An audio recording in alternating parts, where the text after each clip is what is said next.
இன்றைக்கி இந்த mic latest, இந்த ஸ்டுடியோ லேட்டஸ்ட், நீங்கள் கட்டியிருக்க வாட்ச் லேட்டஸ்ட், ஃபோன் லேட்டஸ்ட், எல்லாமே லேட்டஸ்ட். சிலபஸ் மட்டும் லேட்டஸ்ட் இல்லை. லேட்டஸ்ட் சிலபஸ் கொடுக்கறதுக்கு, அதை கற்பிப்பதற்கு ஆசிரியர்கள் இங்கே இருக்காங்களா?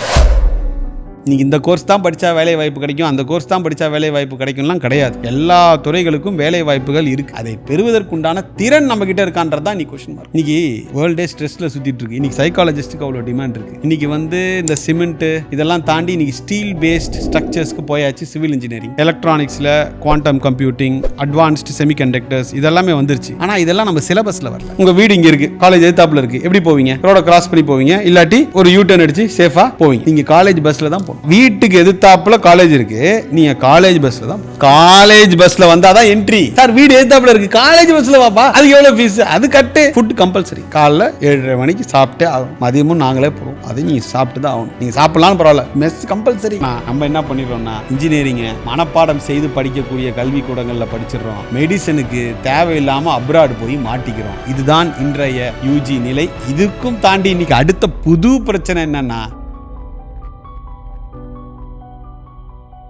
ரொம்ப வருஷமாக இந்தியாவில் இருக்கிற ஒரு மிகப்பெரிய பிரச்சனை தான் இந்தியாவில் இருக்கிற நிறைய யங்ஸ்டர்ஸ்க்கு ஒரு ப்ராப்பரான ஜாப் இல்லாமல் இருக்கிறது. இதுக்கு காரணம் இந்தியாவில் எஜுகேஷன் சிஸ்டம் ப்ராப்பராக இல்லையா, இல்லை இந்தியன் பாப்புலேஷனுக்கு ஏற்ற மாதிரி நம்ம கிட்ட நிறைய இண்டஸ்ட்ரீஸ் இல்லையா அப்படிங்கிறது நிறைய பேர் கண்டுபிடிக்கணும்னு நினச்சிக்கிட்டு இருக்க ஒரு மிகப்பெரிய ப்ராப்ளம். இதெல்லாம் ஒரு பக்கம் இருந்தாலுமே ஸ்டூடெண்ட்ஸ் நிறைய பேர் அப்ராடில் போய் அவங்களோட ஹையர் ஸ்டடீஸாக இருக்கட்டும், இல்லை 12th முடிச்சோடனே அப்ராடில் போய் அவங்களோட யூஜிஸ் பண்ணுறதா இருக்கட்டும், அதை ஒரு ஃபேஷனாக பண்ணிக்கிட்டு இருக்காங்க. சில பேர் அது நீட் இருந்து கரெக்டாக ப்ராப்பராகவும் பண்ணிக்கிட்டு இருக்காங்க. இதுக்கு ரீசன் உண்மையா அப்ராட் எஜுகேஷன் சூப்பராக இருக்கா?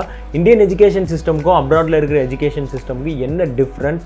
அப்ராடில் நம்ம போய் எஜுகேஷன் பண்ணணும் அப்படின்னா எந்த கண்ட்ரியை சூஸ் பண்ணணும், எந்த மாதிரி யூனிவர்சிட்டிஸை சூஸ் பண்ணணும், எப்படி கம்மியான காஸ்ட்டில் நம்ம ஹையர் எஜுகேஷன்ஸை இல்லை நம்மளோட யூஜியவே நம்ம அப்ராடில் பண்ண முடியும், இப்படிங்கிற நிறைய விஷயங்களை இந்த எபிசோடில் டீட்டெயில்டாக டிஸ்கஸ் பண்ணியிருக்கோம். Let's welcome to the another interesting episode of brainstorm with வேம்.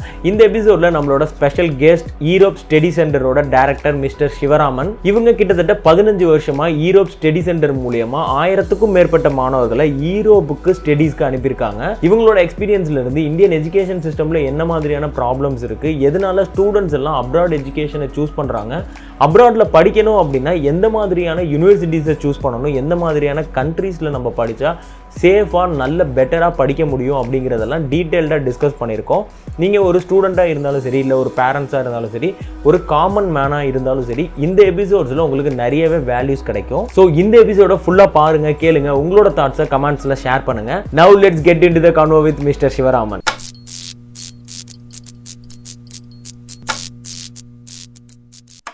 Welcome sir. வணக்கம். Welcome to our podcast. Thank you so much. நீங்கள் உங்களை பற்றி இன்ட்ரடியூஸ் பண்ணணுன்னா நீங்கள் யாருன்னு சொல்லுவீங்க, என்ன மாதிரியான பிஸ்னஸ் நீங்கள் பண்ணிகிட்டு இருக்கீங்க? மை நேம் இஸ், என் பேர் சிவராமன், இயக்குனர், யூரோப் ஸ்டடி சென்டர். ஸோ மாணவர்களுக்கு ஒரு தரமான கல்வியை குறைவான கட்டணத்தில் மிகச்சிறந்த அரசாங்க பல்கலைக்கழகத்தில் எப்படி படிக்கலாம் அப்படின்ற வழிமுறையை ஒரு நேர்மையான எளிமையான வகையில், ஒரு சாமானியனுக்கும் சென்றடையக்கூடிய வகையில் ஒரு லாஸ்ட் 15 இயர்ஸாக இந்த அப்ராட் எஜுகேஷனில் especially focusing on European countries. Okay. Close to ஒரு 1000 ஸ்டூடெண்ட்ஸ் சென்னை, திருச்சி, கோயம்புத்தூர், பெங்களூர்லேருந்து வருஷம் நம்ம அனுப்பிச்சிட்ருக்குறோம். கம்ப்ளீட்லி ஒரு ஸ்ட்ரெயிட் ஃபார்வர்ட் அப்ரோச். ஸ்டூடெண்ட்ஸ்க்கு இங்கே என்ன பெனிஃபிட்டோ அதை பண்ணுவோம். பெனிஃபிட் இல்லாத விஷயத்தை அவேர்னஸ் க்ரியேட் பண்ணி அவங்களுக்கு அட்லீஸ்ட் அந்த இன்புட் கொடுப்போம். பட் எடுத்துக்காதது அவங்க கையில் இருக்குது. ஓகே. இதில் பேர்லேயே ஈரோப் ஸ்டடி சென்டர்னு இருக்குது. நம்ம எதனால் ஈரோப் மட்டும் அப்படின்னு நம்ம மென்ஷன் பண்ணி பண்ணுறோம்? அருமையான கேள்விங்க. அதாவது கல்வியை வியாபாரமாக பார்க்காத இன்ஸ்டிடியூஷன்ஸ்னால் இந்தியாவில் எதை சொல்லுவீங்க? கவர்மெண்ட் யூனிவர்சிட்டிஸை சொல்லுவோம். Example IIT, NIT, IIM. அதே மாதிரி யூரோப்பியன் கண்ட்ரீஸில் இருக்கக்கூடிய number 1, number 2, number 3 universities. Okay. அது மட்டும் இல்லாமல் ஜெர்மனி, நார்வே, ஸ்வீடன், ஃபின்லாண்டுன்னு பார்த்தீங்கன்னா 27 நாடுகளின் கூட்டமைப்பு. இதில் இருக்கிற பப்ளிக் யூனிவர்சிட்டிஸ்க்கு எஜுகேஷன் ஒரு பிஸ்னஸ் கிடையாது. ஓகே. கல்வியை வியாபாரமாக பார்க்கலன்னா யாருக்கு பெனிஃபிட் கிடைக்கும்? ஸ்டூடெண்ட்ஸுக்கும் பேரண்ட்ஸுக்கும். கரெக்ட். கல்வியை வியாபாரமாக பார்க்கும் பொழுது எல்லாருக்கும் பெனிஃபிட்டுங்க, ஸ்டூடெண்ட் பேரண்ட்டை தவிர்த்து. கல்வின்றதே ஃபஸ்ட்டு பெனிஃபிட் ஸ்டூடெண்ட்ஸுக்கு போகணும். அந்த இன்ஸ்டிடியூஷனுக்கு போச்சுன்னா அது கல்வியே கிடையாது. ஸோ கல்வியை வியாபாரமாக பார்க்காத நாடுகள் அப்படின்னு பார்க்கும்பொழுது மிக முக்கியமாக யூரோப்பியன் கண்ட்ரிஸ். ப்ளஸ் இங்கே இருக்கக்கூடிய நிகர்நிலை பல்கலைக்கழகத்தை விட ஃபீஸ் ஸ்ட்ரக்சர் 50% குறைவு, தரமும் இருக்குது, கல்வி கட்டணங்களும் குறைவாக இருக்குது. ஏன் நம்ம இந்த வாய்ப்பை மாணவ மாணவிகளுக்கு கொடுக்கக்கூடாது? ஓகே, இப்போ வெளிநாட்டில் போய் படிக்கிறத வந்து நீங்கள் ஒரு ஊக்குவிக்கிற விதமாக ஒன்று ஸ்டார்ட் பண்ணுறோம். ஒரு 15 வருஷத்துக்கு முன்னாடியே இதை பண்ணுறீங்க. இப்போ நிறைய பேர் வந்து நான் போய் வெளிநாட்டில் படித்தாதான் வந்து சில விஷயங்கள் கிடைக்கும் அப்படின்னு நினைக்கிறாங்க. எதனால் வந்து வெளிநாட்டில் போய் தான் ஒரு படிப்பு படிக்கணுங்கிறது எதனால் உருவாகுது? இந்தியாவில் அந்த மாதிரி படித்தா நமக்கு நல்ல வேலையோ நல்ல ஒரு நம்மளோட எதிர்காலமோ இருக்காதா? அதாவதுங்க, இப்போது பணம் சம்பாதிக்கும் எண்ணமும் கல்வி கூடங்களும் ஒன்றா இயங்க முடியாதுங்க. ஓகே, சரிங்களா? நீங்கள் ஏதாவது ஒன்று தான் பண்ண முடியும். எய்தர் பணம் சம்பாதிச்சுட்டு போயிடுங்க, இல்லைன்னா பசங்களுக்கு தரமான கல்வியை கொடுத்துருங்க. இப்போ நம்ம சென்ட்ரல் கவர்மெண்ட்டே எடுத்துக்கலாம். இந்த வருஷம் எங்களுக்கு ஐஐடியிலேருந்து எவ்வளோ லாபம் வந்துச்சு அப்படின்னு யாராவது பேசுவாங்களா? இந்த வருஷம் எவ்வளோ செலவு செய்தோன்னு தான் பேசுவாங்க இல்லையா? இதே மாதிரியான இன்ஸ்டிடியூஷன்ஸில் போய் நம்ம படிக்கணும். ஓகே, இப்போ நம்ம இந்தியாவில் படிக்காதீங்கன்னு நம்ம சொல்ல வரல. என்ஐடிஸ், ஐஐடிஸ், ஐஏஎம் போன்ற கல்லூரிகளில் வாய்ப்பு கிடைக்கலன்னா ஓகே நீங்கள் யூரோப்பியன் கவர்மெண்ட் யூனிவர்சிட்டிஸில் படிங்கன்னு சொல்கிறோம். ஸோ நம்ம படிக்கக்கூடிய இப்போ நம்ம எல்லா ஸ்டூடெண்ட்ஸும் எஃபர்ட்ஸ் போடுறாங்க, ரிசல்ட்ஸ் வரமாட்டேங்குது. ரிசல்ட்ஸ்ன்னு நான் சொல்கிறது future and good growth and good income, அதுதான் நான் ரிசல்ட்ஸ்ன்னு சொல்கிறேன். பாஸ் பண்ணுறதை பற்றி நான் ரிசல்ட்டுன்னு சொல்லலை. ஓகே, என் ரிசல்ட் நல்லா இருக்கணும் இல்லைங்களா? ஸோ நம்ம வந்து இந்த மாதிரியான கவர்மெண்ட் யூனிவர்சிட்டிஸில் ஒரு 100% ப்ராக்டிக்கல் சிலபஸில் படிக்கிறோம். அண்ட் மிக முக்கியமாக இங்கே இருக்கக்கூடிய என்ஐடி, ஐஐடி, ஐஏஎம் தவிர்த்து இதர கல்லூரிகளுக்கு இண்டஸ்ட்ரியல் கனெக்ஷன் கிடையாது பிரதர். ஓகே, இண்டஸ்ட்ரியல் கனெக்ஷன் இல்லாமல் நீங்கள் வந்து ஒரு கல்விக்கூடம் நடத்துறது அழகாக வீடு கட்டிட்டு வாட்டர் எலக்ட்ரிசிட்டி கனெக்ஷன் கொடுக்காததற்கு சமம். ஓகே, இண்டஸ்ட்ரியல் கனெக்ஷன் அப்படிங்கிறது நீங்கள் என்னென்னா ஒரு கல்வி நிறுவனம் நடத்துகிறாங்க அப்படின்னா அவங்களுக்கு வந்து சில கம்பெனிஸ் கூட டைப் இருக்கணும், க்ளோஸ் கனெக்ஷன்ஸ் இருக்கணும். இப்போ நீங்கள் யூரோப்பில் இப்போ ஒரு பல்கலைக்கழகம் ஸ்டார்ட் பண்ணுறாங்கன்னா ஃபஸ்ட்டு என்ன ஆகும்னா அதில் சுற்றில இண்டஸ்ட்ரீஸ் இருக்குது பார்த்தீங்களா, அவங்க எல்லாமுமே அங்கே இருக்கிற கவர்மெண்ட்டும் சேர்ந்து தான் அந்த இண்டஸ்ட்ரீஸே அந்த யூனிவர்சிட்டியை ஆரம்பிப்பாங்க. ஓகே, இங்கே என்ன பிரச்சனை அப்படின்னு பார்த்தீங்கன்னா எம்டி கிரவுண்ட் இருந்தால் ஒரு இன்ஜினியரிங் காலேஜ் வந்துடுது, அதை சுற்றி என்ன வருது? கடை, ஜூஸ் கடை தான் வருது. உங்களுக்கு புரியுதா நான் சொல்றது? நம்ம எல்லா விதமான தவறையும் செஞ்சுட்டு ஸ்டூடெண்ட்ஸ் மேலேயும் இல்லை இன்ஜினியரிங் மேலேயோ இல்லை ஏதோ ஒரு கோர்ஸ் மேலேயும் பழி போடுறதுல அடிப்படையில் அர்த்தம் இல்லை. ஸோ இண்டஸ்ட்ரியல் கனெக்ஷன் மிக முக்கியமாக வேணும். ஓகே, அண்ட் லேட்டஸ்ட் சிலபஸ் படிக்கணும். இன்னைக்கு இந்த மைக் லேட்டஸ்ட், இந்த ஸ்டுடியோ லேட்டஸ்ட், நீங்கள் கட்டியிருக்க வாட்ச் லேட்டஸ்ட், ஃபோன் லேட்டஸ்ட், எல்லாமே லேட்டஸ்ட். சிலபஸ் மட்டும் லேட்டஸ்ட் இல்லை. ஓகே, எதனால் அது மாறாமல் இருக்கு? நான் இது நிறைய இடத்துல கேட்பேன். நம்மளோட இந்தியன் எஜுகேஷன் சிஸ்டம் வந்து சிம்பிள் ஆன்சருங்க. இப்போது லேட்டஸ்ட் சிலபஸ் ஓகே கொடுக்கறதுக்கு அதை கற்பிப்பதற்கு ஆசிரியர்கள் இங்கே இருக்காங்களா? இன்னைக்கு அதுதான் மிகப்பெரிய பிரச்சனை. ஓகே, இன்னைக்கு நிறைய தனியார் கல்வி கூடங்களே உங்கள் இன்டர்வியூலாம் பார்த்துருக்கோம், எல்லாமே கரெக்டு தான். நீங்கள் கொடுங்க எங்களுக்கு, நீங்கள் ஆசிரியர்களை கூட்டிட்டு வாங்க. Highly qualified, industry relevant, hands on experience இருக்கக்கூடிய ஆசிரியர்களை நீங்கள் கூட்டிட்டு வாங்கன்னு சொல்கிறாங்க. அதுக்கு என்கிட்ட என்ன பதில் இருக்குது? ஓகே, ஸோ இன்றைக்கி வந்து பார்த்திங்கன்னா ஒரு யூஜி பிஜி முடிச்சுட்டு 25-26 வயசில் கிளாஸஸ் எடுக்கிறதுனால தான் கல்வி முறை வீழ்ச்சி அடைந்தோம் நம்ம. ஓகே, நீங்கள் ஒருத்தவங்க ஒரு எக்ஸ்பீரியன்ஸ் பர்சனால் மட்டுமே வந்து இந்த சிஸ்டமை மாற்றிட முடியுமா? எக்ஸ்பீரியன்ஸ் ப்ரொஃபஸர்ஸ் அண்ட் லெக்சரர்ஸ் உங்களுக்கு இருக்கும் பொழுது, latest syllabus with industrial connection இருக்கும் பொழுது ஒவ்வொரு படித்த மாணவனும் வெற்றி பெறலாம். ஓகே, இன்னைக்கு வந்துங்க எல்லாத்தையும் ஸ்டூடெண்ட்ஸை குறை சொல்கிறாங்க. அதுக்கு நான் கம்ப்ளீட்டாக அகெயின்ஸ்ட். ஒரு யங்ஸ்டருக்கு அவனுக்கு கொடுக்க வேண்டியதை கொடுத்துட்டு நீங்கள் எல்லா விதமான கேள்விகளையும் கேளுங்க. அவனுக்கு கொடுக்க வேண்டியதை கொடுக்காம சும்மா அவங்ககிட்ட கேள்வியை மட்டும் கேட்குறதுல நமக்கு சுத்தமாக உடன்பாடு இல்லை.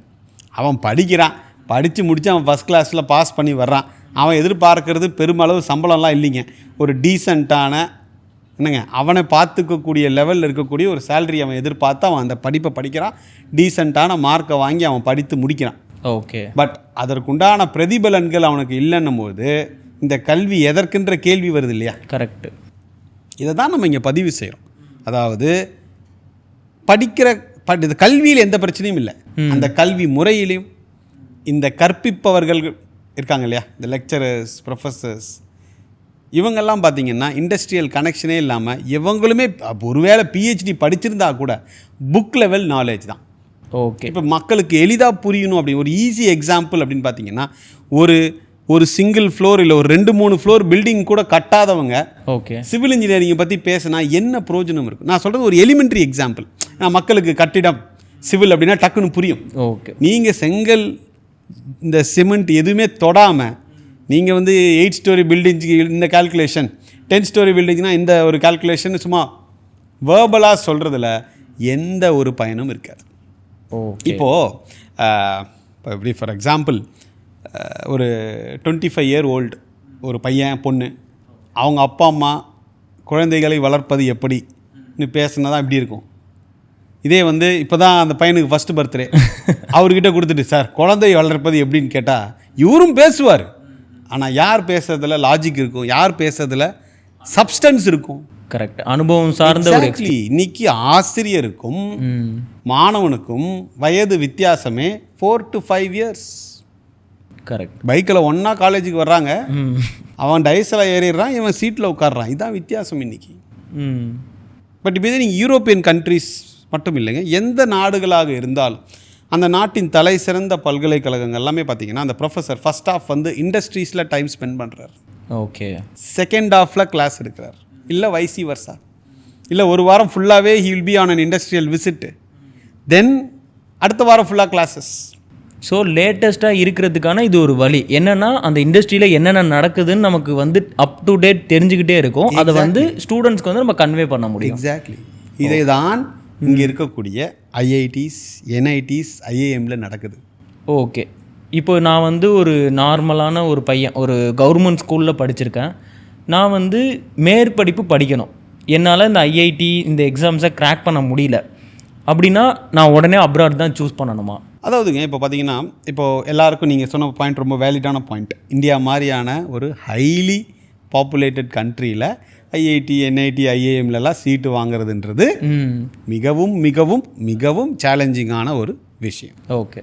அதையும் தாண்டி இன்றைக்கி தரமான கல்வி அந்த செக்மெண்ட்டை விட்டாச்சுன்னா தனியார் கூடங்களால் தரமான கல்வியை கொடுக்க முடியாது. இதுக்கு நான் அவங்கள யாரும் குறை சொல்ல வரல. இப்போ நான் ஒரு தனியார் கல்விக்கூடம் நடத்தி நான் தரமான கல்வி கொடுக்க முடியுமா?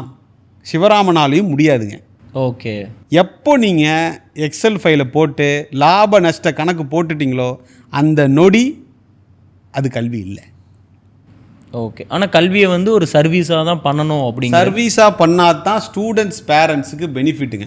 ஓகே. நம்ம சொல்கிறது நீங்கள் கேட்ட கேள்விக்குண்டான பதில் இங்கே என்ஐடி, ஐஐடி, ஐஏஎம் போன்ற கல்லூரிகளில் நமக்கு பொறியியலுக்கோ இல்லை இதர படிப்புகளுக்கு வாய்ப்பு கிடைக்கலன்னா யூரோப்பியன் கவர்மெண்ட் யூனிவர்சிட்டிஸ் தான் எனக்கு தெரிந்தவரை ஒரே சொல்யூஷன். ஏன்னா படிக்கிறதுக்கு உண்டான பயன் நமக்கு இருக்கணுங்க.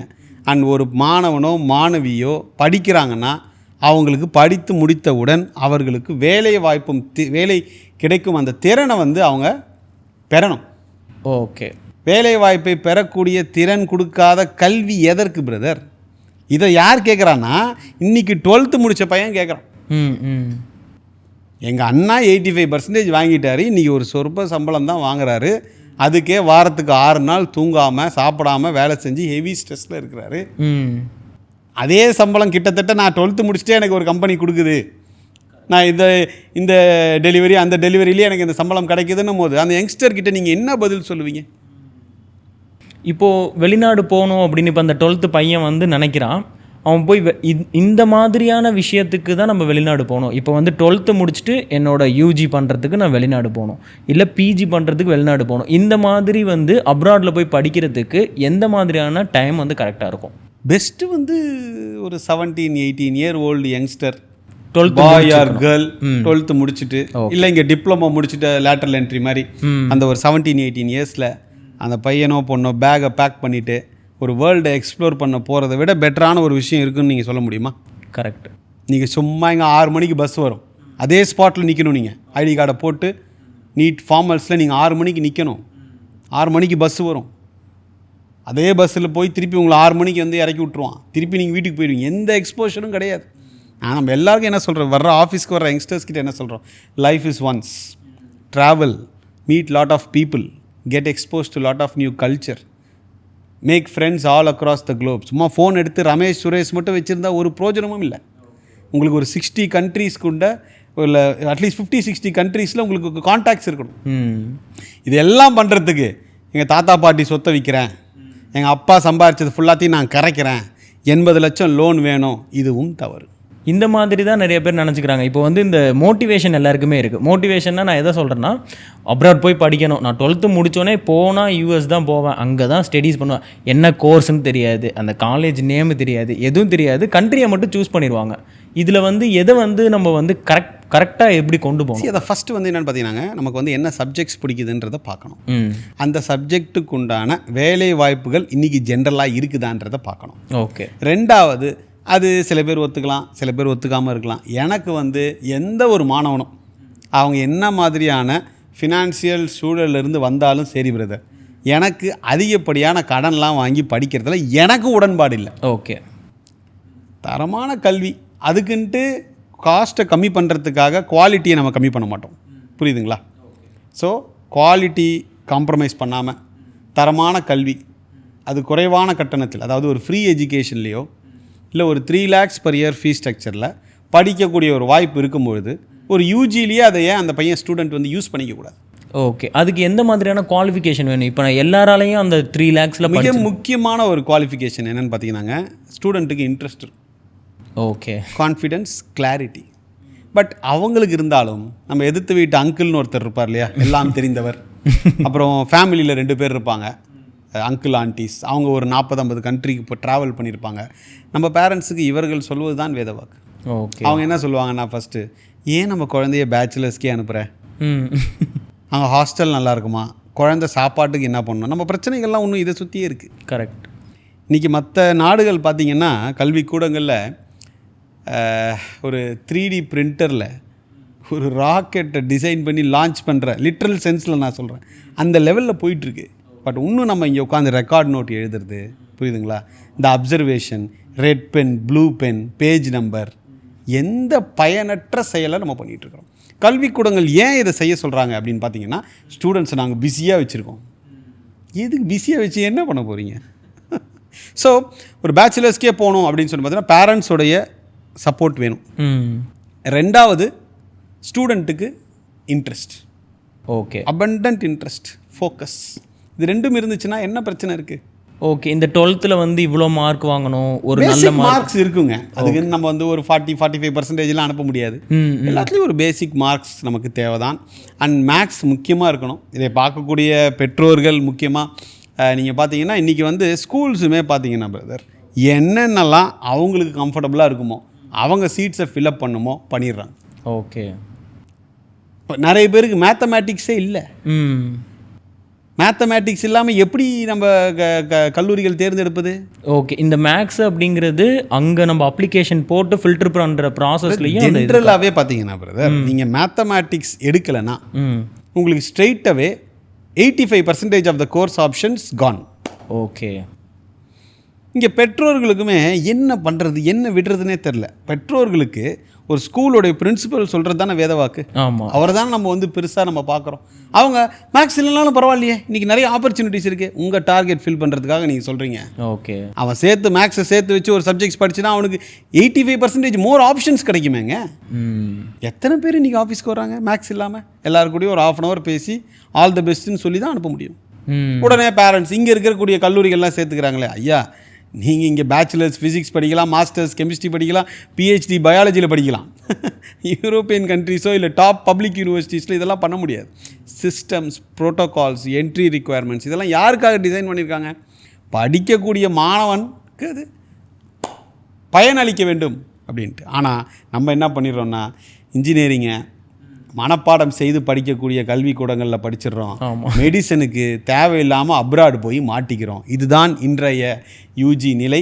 இதுக்கும் தாண்டி இன்றைக்கி அடுத்த புது பிரச்சனை என்னென்னா, இன்றைக்கி ஒரு 1000 பேர் ஒரு கல்லூரியில் ஜாயின் பண்ணுறாங்கன்னா brother, 90% artificial intelligence, data science, data analytics மட்டும்தான். ஆமாம். 90%. அதாவது 1000 ஸ்டூடெண்ட்ஸ்னா 900 ப்ளஸ் வெறும் கம்ப்யூட்டர் சயின்ஸ். ஓகே, இப்போ நீங்கள் பேசும்போது சொன்னீங்க மெடிசனுக்காக நம்ம அப்ராட் போய் வேஸ்ட் பண்ணுறோம் அப்படின்னு.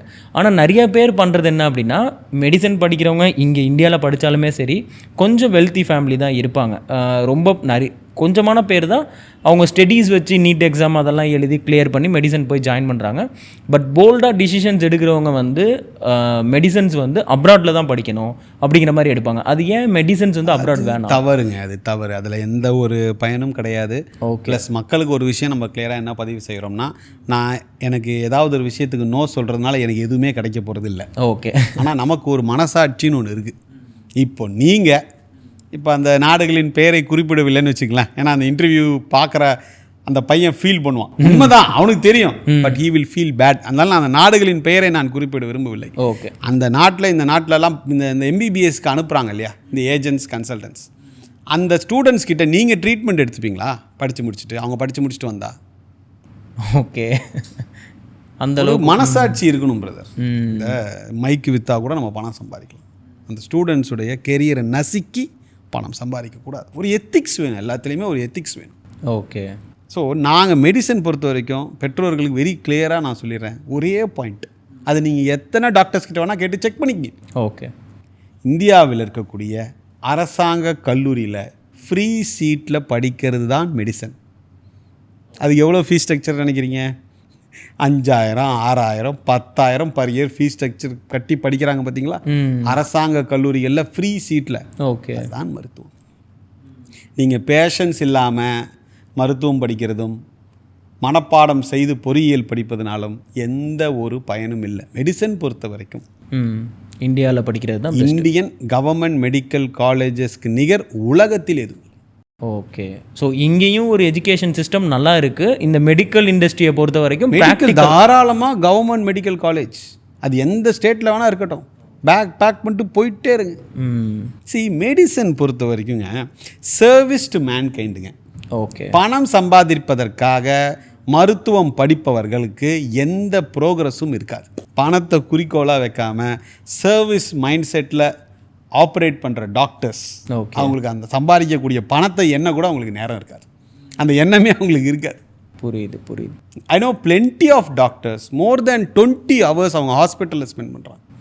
இன்னைக்கு டாப் ஹாஸ்பிட்டல்ஸ்லாம் நீங்கள் எடுத்துக்கிட்டிங்கன்னா ஒரு cardiovascular surgeon 7 to 8 surgeries back to back பண்ணுறாரு. ஓகே, எத்தனை வருஷம் எக்ஸ்பீரியன்ஸ். அவங்க படிக்கும்போதே அந்த பேஷண்ட்ஸோடைய இன்ட்ராக்ட் பண்ணி ஸ்லோவாக develop. It's all a big process brother. நீங்கள் அதை விட்டுட்டு இது வந்து கம்ப்ளீட்டாகவே மெடிசன் அப்ராடை தவிர்த்துறது நல்லது. இந்த நிகழ்ச்சி மூலிமா இந்த ஒரு அவேர்னஸ் பேரண்ட்ஸுக்கு வரும்னு நினைக்கிறேன். பட்டு நான் இவங்கெல்லாம் மாறுவாங்கன்னு நான் எதிர்பார்க்கல பிரதர். இந்த ஷோவையும் பார்த்து அப்ராடுக்கு மெடிசன் போக தான் செய்வாங்க. பட் நமக்கு ஒரு சாட்டிஸ்ஃபேக்ஷன் இருக்குல்ல. கரெக்ட், தம்பிக்கும் ஒரு சாட்டிஸ்ஃபேக்ஷன் இருக்கும். ஆமாம். ஒருத்தர் வந்து என்னை கேட்டார், ஒரு ஸ்டேட்லேருந்து வந்து கேட்டார், நீங்கள் ரொம்ப மெடிசனை ப்ரொமோட் பண்ணுறீங்க, எங்கள் பிஸ்னஸ் பாதிக்குது, கொஞ்சம் அதை நீங்கள் ஏதுக்கு அப்படி பண்ணுறீங்க? அவர்கிட்ட இதே கேள்வி தான் கேட்டேன். நீங்கள் எத்தனை பேர் அனுப்பிச்சிருக்கீங்க? ஓகே, சரி, அவங்கக்கிட்ட ஏன் உங்களுடைய ஃபாதர் மதர் உங்களுக்கு கல்யாணம் ஆகிடுச்சா? ஆகிடுச்சு சார். உங்கள் பசங்களுக்கெல்லாம் ட்ரீட்மெண்ட் நீங்கள் அவங்ககிட்ட எடுத்துகிட்டு அந்த ரிப்போர்ட்ஸ்லாம் எனக்கு கொஞ்சம் அனுப்புங்க, நான் நாளையிலேருந்து நான் மெடிசன் ப்ரமோட் பண்ணுறேன். அப்போ எழுந்து போனவர் தான். நீங்கள் உபயோகிக்காத பொருளை பிறர் மேல் திணிக்காதீர்கள். கரெக்ட். இப்போ இந்த வாட்ச் உபயோகிக்கிறீங்களா, நிஜமாவே நல்லா இருக்கா, பண்ணுங்க. உங்களுடைய பெனிஃபிட்டுக்காக அப்பாவி மக்களை நசுக்காதீர்கள். ஓகே, இப்போ எந்த மாதிரியான கோர்ஸுக்கு அப்போ வந்து அப்ராட் போனால் பெட்டரா இருக்கும்? Anything other than medicine. Okay, public ஹெல்த்துக்கு நான் அனுப்புகிறேன், குளோபல் ஹெல்த்துக்கு அனுப்புகிறேன், health care management, architecture, mechatronics, economics, physics, chemistry, psychology, எல்லா படிப்புகளும் யூரோப் ஸ்டடி சென்டரை காண்டாக்ட் பண்ணணும். மெடிசன் தவிர்த்து அனைத்து படிப்புகளுக்கும் வெல்கம். ஓகே, இப்போ வந்து எனக்கு ஒரு கிளாரிட்டி இல்லை. நான் 12th படிச்சிருக்கேன், என்கிட்ட வந்து ஒரு 70 to 80% நல்ல மார்க் இருக்குது. எனக்கு வந்து ஒரு கிளாரிட்டி இல்லை. நான் இப்போ என்ன சூஸ் பண்ணுறேன் அப்படின்னா, எது படித்தா என்னோடய ஃப்யூச்சருக்கு நான் வந்து சஸ்டெயின் பண்ண முடியும், பெட்டரான ஒரு சேலரி இருக்க முடியும், அப்படிங்கும் போது எந்த மாதிரியான கோர்ஸ் சூஸ் பண்ணலாம்? Super question. இன்றைக்கி நிறைய பேர் பேசும்போது, எதுக்குடா ஆர்டிஃபிஷியல் இன்டெலிஜென்ஸ் டேட்டா சயின்ஸ் எடுத்தா சார், எங்கள் அப்பா அது படித்தாதான் கோர்ஸு. இன்றைக்கி எப்படி ஆயிடுச்சுன்னா, இந்த எஸ்பெஷலி ஆஃப்டர் கோவிட் இந்த லேர்னிங் கம்பெனிஸ் அவங்க எல்லாருமே பார்த்திங்கன்னா இந்த artificial intelligence, data science, data analytics, cyber security இதெல்லாம் எப்படி ப்ரொஜெக்ட் பண்ணிட்டாங்கன்னா ஒரு உணவு தண்ணீர் மாதிரி ப்ரொஜெக்ட் பண்ணிட்டாங்க. இதெல்லாம் நீங்கள் படிக்கலைன்னா உயிர் வாழவே முடியாது, இது மட்டும்தான் கோர்ஸு அப்படின்னு சொல்லி இன்றைக்கி ஒரு 1,00,000 பேர் படிக்க வேண்டிய கோர்ஸை 1 கோடி பேர் படிக்க வச்சுட்டாங்க. கரெக்ட். ஆப்வியஸாங்க. இன்றைக்கி நான் ஆர்டிஃபிஷியல் இன்டெலிஜென்ஸ் எடுக்கக்கூடாதுன்னு சொல்லலை. அருமையான படிப்பு, மாற்று கருத்து இல்லை. ஓகே, நம்ம ஒன்றே அந்த டொமைன் எக்ஸ்பர்ட் கிடையாது. ஆனால் எத்தனை பேருங்க அதே கோர்ஸ் எடுக்க போகிறீங்க? இன்னொன்று ஆர்வம் இருக்கிறவங்க எடுத்து படிக்கிறது வேற, அதில் சம்பாதிக்க முடியும்னு எடுத்து படிக்கிறவங்க வேற. நம்ம சீக்கிரம் சஸ்டெயின் பண்ண சம்பாதிக்க முடியும்னு எடுத்தால் கூட ஃபைனுங்க. அவனுக்கு அதில் பற்றி ஒரு ஐடியாவே இல்லை. எல்லாரும் எடுக்கிறாங்க, நானும் எடுக்கிறேன். இன்றைக்கி இந்தியாவில் தான் பிரச்சனை. எல்லாரும் எதை செய்கிறார்களோ அது தவறாயினும் சரி நாம் அதையே செய்வோம். நாங்கள் என்ன சொல்கிறோம், எல்லாரும் ஒன்று எடுக்கிறதுனால கரெக்ட் கிடையாது. சில பேர் சில விஷயத்தை தவிர்க்கிறதுனால அது தவறும் கிடையாது. நீங்கள் உங்களுக்கு நிஜமாகவே உங்களுக்கு computer science, data analytics, artificial intelligence இதில் உங்களுக்கு ஜென்ரலாகவே ஒரு இன்ட்ரெஸ்ட் இருக்கா, எடுத்து படிங்க. ஓகே, உங்களுக்கு அதை பற்றி சம்மந்தமே இல்லை, உங்களுக்கு வேறு ஒரு இன்ட்ரெஸ்ட் இருக்குது, அவங்க சொன்னாங்க, இவங்க சொன்னாங்க, இந்த கல்வியாளர்கள் சொன்னாங்க அப்படின்றதுக்காக நீங்கள் எடுத்தீங்கன்னா அது தவறு. இன்றைக்கி வராங்களே ஆஃபீஸில், சார் நான் ஆர்டிஃபிஷியல் இன்டெலிஜென்ஸ் டேட்டா சயின்ஸ் படித்தேன் சார், இதெல்லாம் எனக்கு எதுவுமே புரியல சார், மாஸ்டர்ஸ் இப்போ நான் ஃப்ரெஷ்ஷாக ஒரு MBA போட்டுருங்க சார். அப்புறம் எதுக்கிட்ட அந்த 4 வருஷம் படிப்பு? சரி, ஓகே, நீங்கள் ஆர்டிஃபிஷியல் இன்டெலிஜென்ஸ் பிடிச்சி தான் எடுத்துட்டீங்க, ஓகே ஃபைன். பட் இப்போ உங்களுக்கு அடுத்த ஒரு சேலஞ்ச், இப்போ artificial intelligence, data science, data analytics, அதாவது கம்ப்யூட்டர் சயின்ஸ் சார்ந்து படிக்கக்கூடிய பசங்களுக்கு இப்போ இருக்கக்கூடிய சேலஞ்ச் என்னென்னா டிமாண்ட் அண்ட் சப்ளை குமிஞ்சு கிடக்கு. இப்போ ஆமாம், எவ்வளோ தாங்க டிமாண்ட் இருக்கும். ஸோ நீங்கள் அப்போ என்ன பண்ணணும், எல்லாரும் இருக்கிற ஸ்கில்ஸை தாண்டி ஒரு ஸ்டெப் அதிகப்படியான ஸ்கில்ஸ் இப்போ உங்களுக்கு தேவை. அப்போ தான் உங்களுக்கு பேசிக் எம்ப்ளாய்மெண்ட்டே கிடைக்கும். கரெக்ட். ஒரு நிறுவனம் நடத்துகிறவங்க யாரும் உங்களுக்கு லட்சமாக கொட்டி கொடுக்க போகிறதில்ல. அவங்க கொடுக்கணும்னு நினைக்கக்கூடியது will be depending upon the skill set that you have. Okay, so திறமையை வளர்த்து கொள்ளுங்கள். இங்கே எல்லாமே லேக் ஆஃப் ஸ்கில்ஸ் தான், இங்கே லேக் ஆஃப் ஜாப்ஸ் கிடையாது. ஸோ இந்த ஆர்டிஃபிஷியல் இன்டெலிஜென்ஸ், டேட்டா சயின்ஸ் படிக்கக்கூடியவர்கள் தயவு செஞ்சு இப்போ இங்கே பேச்சுலர்ஸ் படிச்சுட்டு இருந்தீங்கன்னா, எஸ்பெஷலி இந்த ப்ரைவேட், தயவு செஞ்சு ஒரு டாப் அப் டிகிரி, ஒரு மாஸ்டர்ஸ் டிகிரி பண்ணியே ஆகணும் இன்றைக்கி இருக்கக்கூடிய இந்த காம்படிட்டிவ் டொமைனில் சர்வைவ் ஆகிறதுக்கு. ஓகே, இது இந்தியாவிலே இருக்கிற ஒரு பெரிய பிரச்சனை மாதிரி நம்ம ஓவராலாக பார்த்தோம் அப்படின்னா, வேலைவாய்ப்பு இல்லை அப்படிம்பாங்க. நானுமே அதை யோசிப்பேன். பட் என் கண்ணில் அந்த வேலைவாய்ப்பு இல்லாமல் தெரிகிற ஆளுங்க எல்லாருமே எப்படி இருப்பாங்கன்னா, நீங்கள் சொல்கிற மாதிரி ஒரு டிகிரி பண்ணியிருப்பாங்க, அந்த டிகிரியில் என்ன சிலபஸ் இருக்குன்னே அவங்களுக்கு தெரியாது, ஏதோ ஒரு காலேஜில் பண்ணியிருப்பாங்க. இதை நீங்கள் அந்த மாதிரி அந்த lack of skills, lack of jobs அப்படின்னு பார்க்கும்போது உண்மையாகவே வேலை இருக்குது, அதுக்கான ஆட்கள் இல்லையா? இல்லை, இப்போ நீங்கள் ஒரு நடுவில் ஒரு பாயிண்ட் ஒன்று சொன்னீங்க இல்லையா, தட் இஸ் ஒரு டிகிரி அப்படின்னு சொன்னீங்களா. ஒரு டிகிரி போதும். ஓகே, எதுக்கு நம்ம 10 டிகிரி படிக்கணும், எதுக்கு நம்ம 4 டிகிரி படிக்கணும், எதுக்கு மாஸ்டர்ஸ் படிக்கணும், பேச்சுலர்ஸே போதுமே. இப்போ நாங்கள் அனுப்புகிற பேச்சுலர் ஸ்டூடெண்ட்ஸ் நாங்கள் அவங்ககிட்ட கேட்பாங்க, சார் படித்து முடிச்சோடனே மாஸ்டர்ஸ் எதுக்கு, எவ்வளோ படிச்சுட்டே இருக்க போகிறீங்க, காலம் ஃபுல்லாக படிச்சுட்டே இருக்க போகிறோமா? கல்விங்கிறது வெறும் ஒரு ஃபண்டமெண்டல், அவ்வளோதான். ஓகே, அதன் பிறகு நீங்கள் அதை அப்ளை பண்ணி உங்களுடைய டொமைனில் எப்படி நீங்கள் ஸ்பீடாக ட்ராவல் ஆகிறீங்கன்றது தான். இப்போ நாங்கள் அனுப்புகிறோமா பேச்சுலர்ஸே போதுன்னு சொல்கிறோம், சில படிப்புகளை தவிர்த்து. இங்கே பேச்சுலர்ஸ் படிச்சிருக்கீங்களா, அது எல்லா படிப்புகளுக்குமே ஒரு மாஸ்டர்ஸ் டிகிரி தேவை. ஓகே, இன்றைக்கி பிரச்சனையே என்னன்னு தெரியாமல் எப்படி பிரதர் நம்ம சொல்யூஷன்ஸை கண்டுபிடிக்க போகிறோம்? Correct. First understand what is the problem, அதுக்கப்புறம் சொல்யூஷன்ஸ் தேடுங்க. இன்றைக்கி பேரண்ட்ஸ் டெஸ்பரேஷனில் இருக்காங்க, அந்த அங்கிள் சொல்லிட்டார், இவர் சொல்லிட்டார், ஐயோ அந்த பையன் அங்கே செஞ்சுட்டானா 7 lakhs அப்போ ஃபீஸ் அதிகமாக இருந்தால் குவாலிட்டி நல்லா தான் இருக்கும். அப்போ அது ஒரு கான்செப்ட். யாரை நீங்கள் குறை சொல்லுவீங்க? இங்கே டெஸ்பரேஷன், என்ன பண்ணுறது ஏது பண்ணுறது தெரியல, எல்லாரும் எதை எடுக்கிறாங்க, அந்த அங்கிள் பையன் அங்கே சேர்ந்துட்டானா நம்மளும் அங்கேயே சேர்ந்துருவோம், வா போ ஏதோ டோட்டல் கயாஸ். இப்போ உங்களுக்கு 15 years முன்னாடி இதை நீங்கள் ஸ்டார்ட் பண்ணீங்க. பட் எப்படி உங்களுக்கு அந்த கிளாரிட்டி கிடச்சிச்சு? உங்களோட சைல்ட்ஹுட் எப்படி, நீங்கள் எங்கே படிச்சீங்க? நான் பேச்சுலர்ஸ் இங்கே படித்தேங்க, EEE எலக்ட்ரிக்கல் எலக்ட்ரானிக்ஸ் இன்ஜினியரிங். நமக்கு இந்த ஐடி இதிலெல்லாம் இன்ட்ரெஸ்ட் இல்லைங்க. ஓகே, நம்ம அதனால் பேச்சுலர்ஸ் முடித்த பிறகே பார்த்திங்கன்னா ஸ்வீடன் போயாச்சு. ஸ்வீடனில் பார்த்திங்கன்னா எனர்ஜி என்விரான்மெண்டல் இன்ஜினியரிங். ஓகே, அதில் நமக்கு முக்கியமாக எனக்கு ஃபேசினேட் ஆனது என்ன அப்படின்னு பார்த்தீங்கன்னா, நான் போன அந்த சிட்டி லிங்ஷோப்பிங், நான் சொல்கிறது 2007. ஓகே, அப்போவே அந்த சிட்டியில் பெட்ரோலும் டீசலும் இல்லை, யூஸ் பண்ணுறதில்ல. அங்கே இருக்கக்கூடிய மக்கள் எதை வேஸ்ட் ஜென்ரேட் பண்ணுறாங்களோ, kitchen waste, food waste, slaughter house waste, எல்லா வேஸ்ட்டையும் சேர்த்து they generate biogas and run the local transportation system. இது கேட்டவுடனே அப்படியே நான் ஸ்டன் ஆகி உட்காந்துட்டேன். அடுத்த ஸ்டன் ஆனது என்ன அப்படின்னு பார்த்தீங்கன்னா, அந்த ஃபேக்ட்ரிஸ்க்கெலாம் நம்மளை கூப்பிட்டு போவாங்க. அதில் பார்க்கும்போது பெரிய பெரிய ஹீட்டிங் சிஸ்டம்ஸ் இருந்துச்சு. நான் ப்ரொஃபஸர்கிட்ட கேட்டேன், என்ன சார் இது அப்படின்னு. This is the most costliest. And அவங்க ஊர் டெம்பரேச்சர் -10 இல்லையா, அந்த ரியாக்டர்ஸ் வந்து +30 டிகிரிஸில் தான் அந்த ரியாக்ஷன் நடக்கும். ஓகே. நான் உடனே நமக்கு என்ன தடுச்சு, அடே எங்கள் நாட்டில் நேச்சுரலாகவே +30 தாங்க, எங்களுக்கு இந்த சிஸ்டம்ஸே தேவையில்லை. ஓகே. ஸோ அப்புறம் அங்கே சில ப்ராஜெக்ட்ஸ் பண்ணிகிட்டே இருக்கும்போது இது எப்படியாவது இந்தியாவுக்கு கொண்டு வந்துடணுன்றது தான் நம்மளுடைய முனைப்பு. பட் ஆஸ் ஆல்வேஸ் இங்கே வந்து எதையுமே நம்மளால் புது விஷயங்கள் வந்து இங்கே பண்ண முடியல. அப்போ பேரலாக இன்றைக்கும் சரி, இன்றைக்கி அட்லீஸ்ட் நம்ம மூலியமாக ஒரு 5% அவேர்னஸ் க்ரியேட் பண்ணியிருப்போம் தமிழ்நாடு ஃபுல்லாக. அன்றைக்கி 100% நோ அவேர்னஸ். யூரோப்பில் இந்த மாதிரி எஜுகேஷன் இருக்குது, அதுவும் ஃப்ரீயாகவோ இல்லை குறைவான கட்டணத்தில் படிக்கலான்றது மக்களுக்கு தெரியாது. ஆனால் நீங்கள் எப்படி ஸ்வீடன் சூஸ் பண்ணி போனீங்க? நீங்கள் வந்து ட்ரிபிள் எங்கே படித்தது? ட்ரிபிள் இங்கே சென்னையில் சென்னையில் ட்ரிபிள் படித்து முடித்த பிறகு எங்கள் ப்ரொஃபஸர் அவர் நம்ம படிக்கும்போது ஒரு என்விரான்மெண்டல் இன்ஜினியரிங் சப்ஜெக்ட் ஒன்று இருந்துச்சு. ஆமாம். It was really interesting. ஒரு நேச்சரோட ஒரு கனெக்டு அண்ட் இன்றைக்கி இருக்கக்கூடிய எனர்ஜி தேவைகள் நான் சொல்கிறது இதெல்லாம் 2006 2007. ஸோ ப்ளஸ் இப்போ நான் படிக்கும்போது அங்கே ஃப்ரீ எஜுகேஷன் ஸ்வீடனில். என்ன பிரச்சனை இருக்குது உங்களுக்கு? ஃப்ரீ எஜுகேஷனுங்கிறது எப்படி நீங்கள் கல்வி கட்டணம் கிடையாது. அதுதான் அது வந்து நம்ம இப்போ ஒரு டீப் அனலைஸ் இருக்கணும்ல. எனக்கு தெரிஞ்சு ஃப்ரீ எஜுகேஷனுங்கிறத அப்ராடில் வந்து சொல்லி உங்களோட இன்டர்வியூஸில் தான் நான் கேட்டேன். அந்த அளவுக்கு வந்து எனக்கே வந்து நீங்கள் எத்தனை நிகழ்ச்சிகள் பண்ணியிருப்பீங்க. ஃபார் எக்ஸாம்பிள் நீங்கள் எவ்வளோ எமினன்ட் பீப்புளை டிஃப்ரெண்ட் டொமைன்ஸில் பண்ணியிருப்பீங்க. இந்த செக்மெண்ட் வந்து பிரதர் நிறைய பேருக்கு தெரியாது. நிறைய பேர் இல்லை, மெஜாரிட்டி தெரியாது. கரெக்ட். இன்றைக்கி அப்ராட் எஜுகேஷன்னாலே UK, US, Australia, Canada, New Zealand. ஆமாம். அது ஏன் சொல்லுங்கள்? எனக்கு தெரிஞ்சு என் ஃப்ரெண்ட்ஸ் எப்படி சூஸ் பண்ணுவாங்கன்னா, எங்கே வந்து காசு வந்து அதிகமாக சம்பாதிக்கலாம், அது பார்ட் டைம் ஜாப்புங்கிறது அது ஒரு பக்கம், அது அப்புறமா வரலாம்.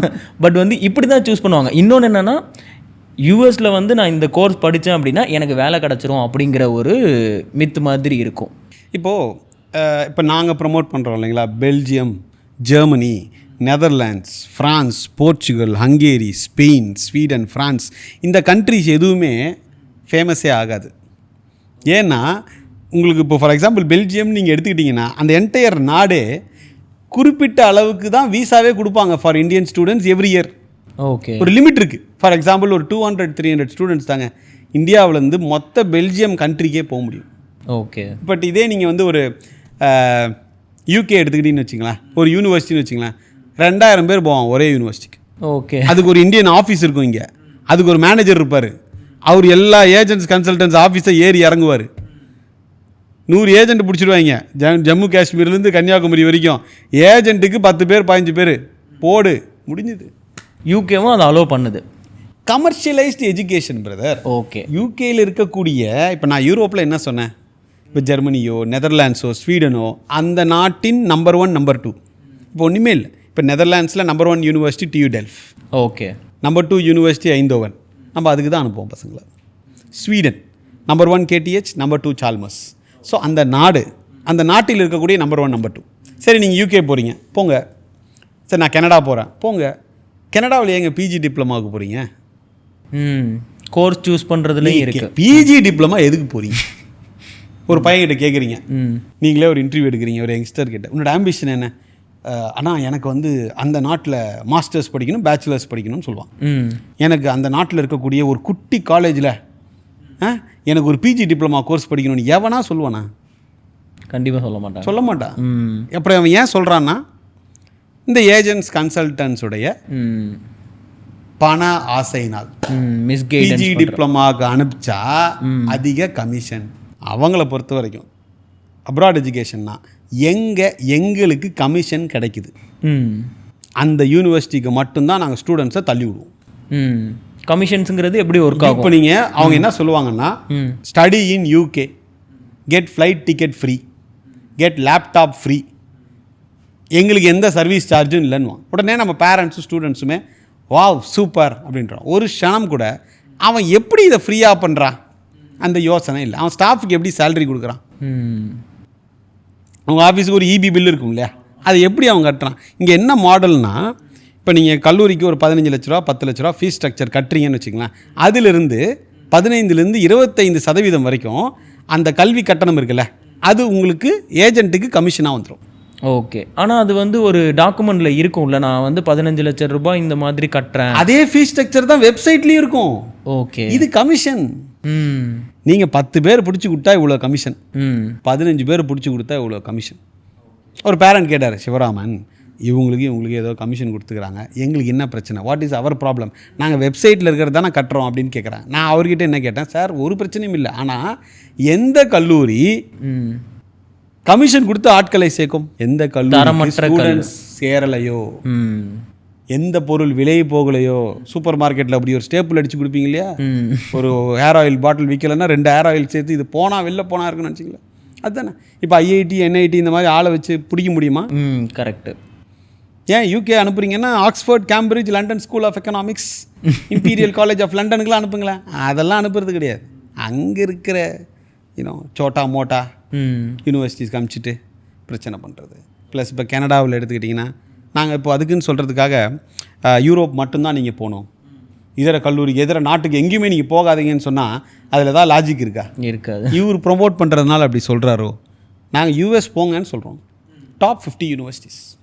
ஓகே. கனடா தாராளமாக போங்க, top 10 British Columbia, University of Toronto, Dalhousie, and then McGill University, amazing universities.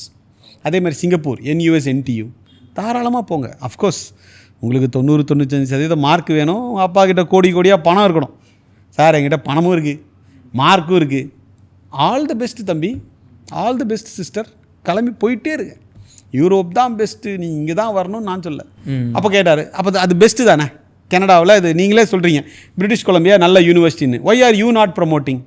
காசு அதிகம் வாங்குறாங்களே, நமக்கு அங்கே இடிக்குது. ஓகே. 1 கோடி ரூபா அந்த பையனை படிக்க வைக்கிறதுல எனக்கு உடன்பாடு இல்லை. அது வந்து நம்ம நல்ல மார்க் எடுத்திருந்தாலுமே அந்த காலேஜில் சேரக்கூடிய ஆவரேஜ் காஸ்ட் வெப்சைட்டில் போட்டிருக்கிற 2 years fees structure plus living expenses close to 1 year வந்துடும். ஓகே. கனடாவில் இருக்கிற டாப் யூனிவர்சிட்டிஸ், யூஎஸில் இருக்கிற டாப் யூனிவர்சிட்டிஸ் வந்துடும். ஓகே. நான் லோனே எடுக்கலை, எங்கள் அப்பா அதெல்லாம் சேர்த்து வச்சிட்டாரு, என்கிட்ட மார்க்கும் இருக்குது, வாழ்க வளமுடன், ஆல் தி பெஸ்ட். நம்ம யார் அவங்கள தடுக்கிறதுக்கு? பட் சும்மா இந்த கடன் வாங்கி தாத்தா பாட்டி சொத்தையெல்லாம் விற்று அப்ராட் போனால் தான் என் லைஃப் மாறும்னு நினைக்கிறதெல்லாம் எனக்கு அதில் உடன்பாடு இல்லை. நான் அதை கரெக்டு தப்புன்னு சொல்கிறதுக்கு நமக்கு எந்த உரிமையும் கிடையாது. பட் நாங்கள் வந்து டேட்டாங்க இன்றைக்கி 15 வருஷமாக பார்க்குறோம், ஸ்டூடெண்ட்ஸ் எதை செய்கிறாங்க, எதை செய்யறதில்ல, எதை செஞ்சால் நமக்கு யூஸ் இருக்கும். ஓகே. நாங்களுமே தினம் தினம் கற்றுக்குறோம்.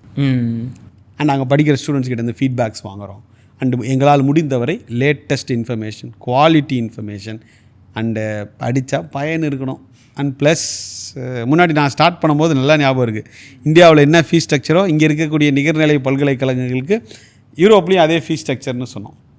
இன்றைக்கி என்ன சொல்கிறோம், இன்றைக்கி இங்கே இருக்கக்கூடிய நிகர்நிலை பல்கலைக்கழகத்துடைய artificial intelligence data science fees structure 6.5 lakhs. ஆமாம். நாங்கள் அதே 3 lakhs 3.5 lakhs தான் இருக்கிறோம் ஃபீஸ் ஸ்ட்ரக்சர் பேச்சுலர்ஸ்க்கு. பேச்சுலர்ஸில் ஃப்ரீ எஜுகேஷன் கிடையாது, மாஸ்டர்ஸில் free R 3 lakhs per year onwards.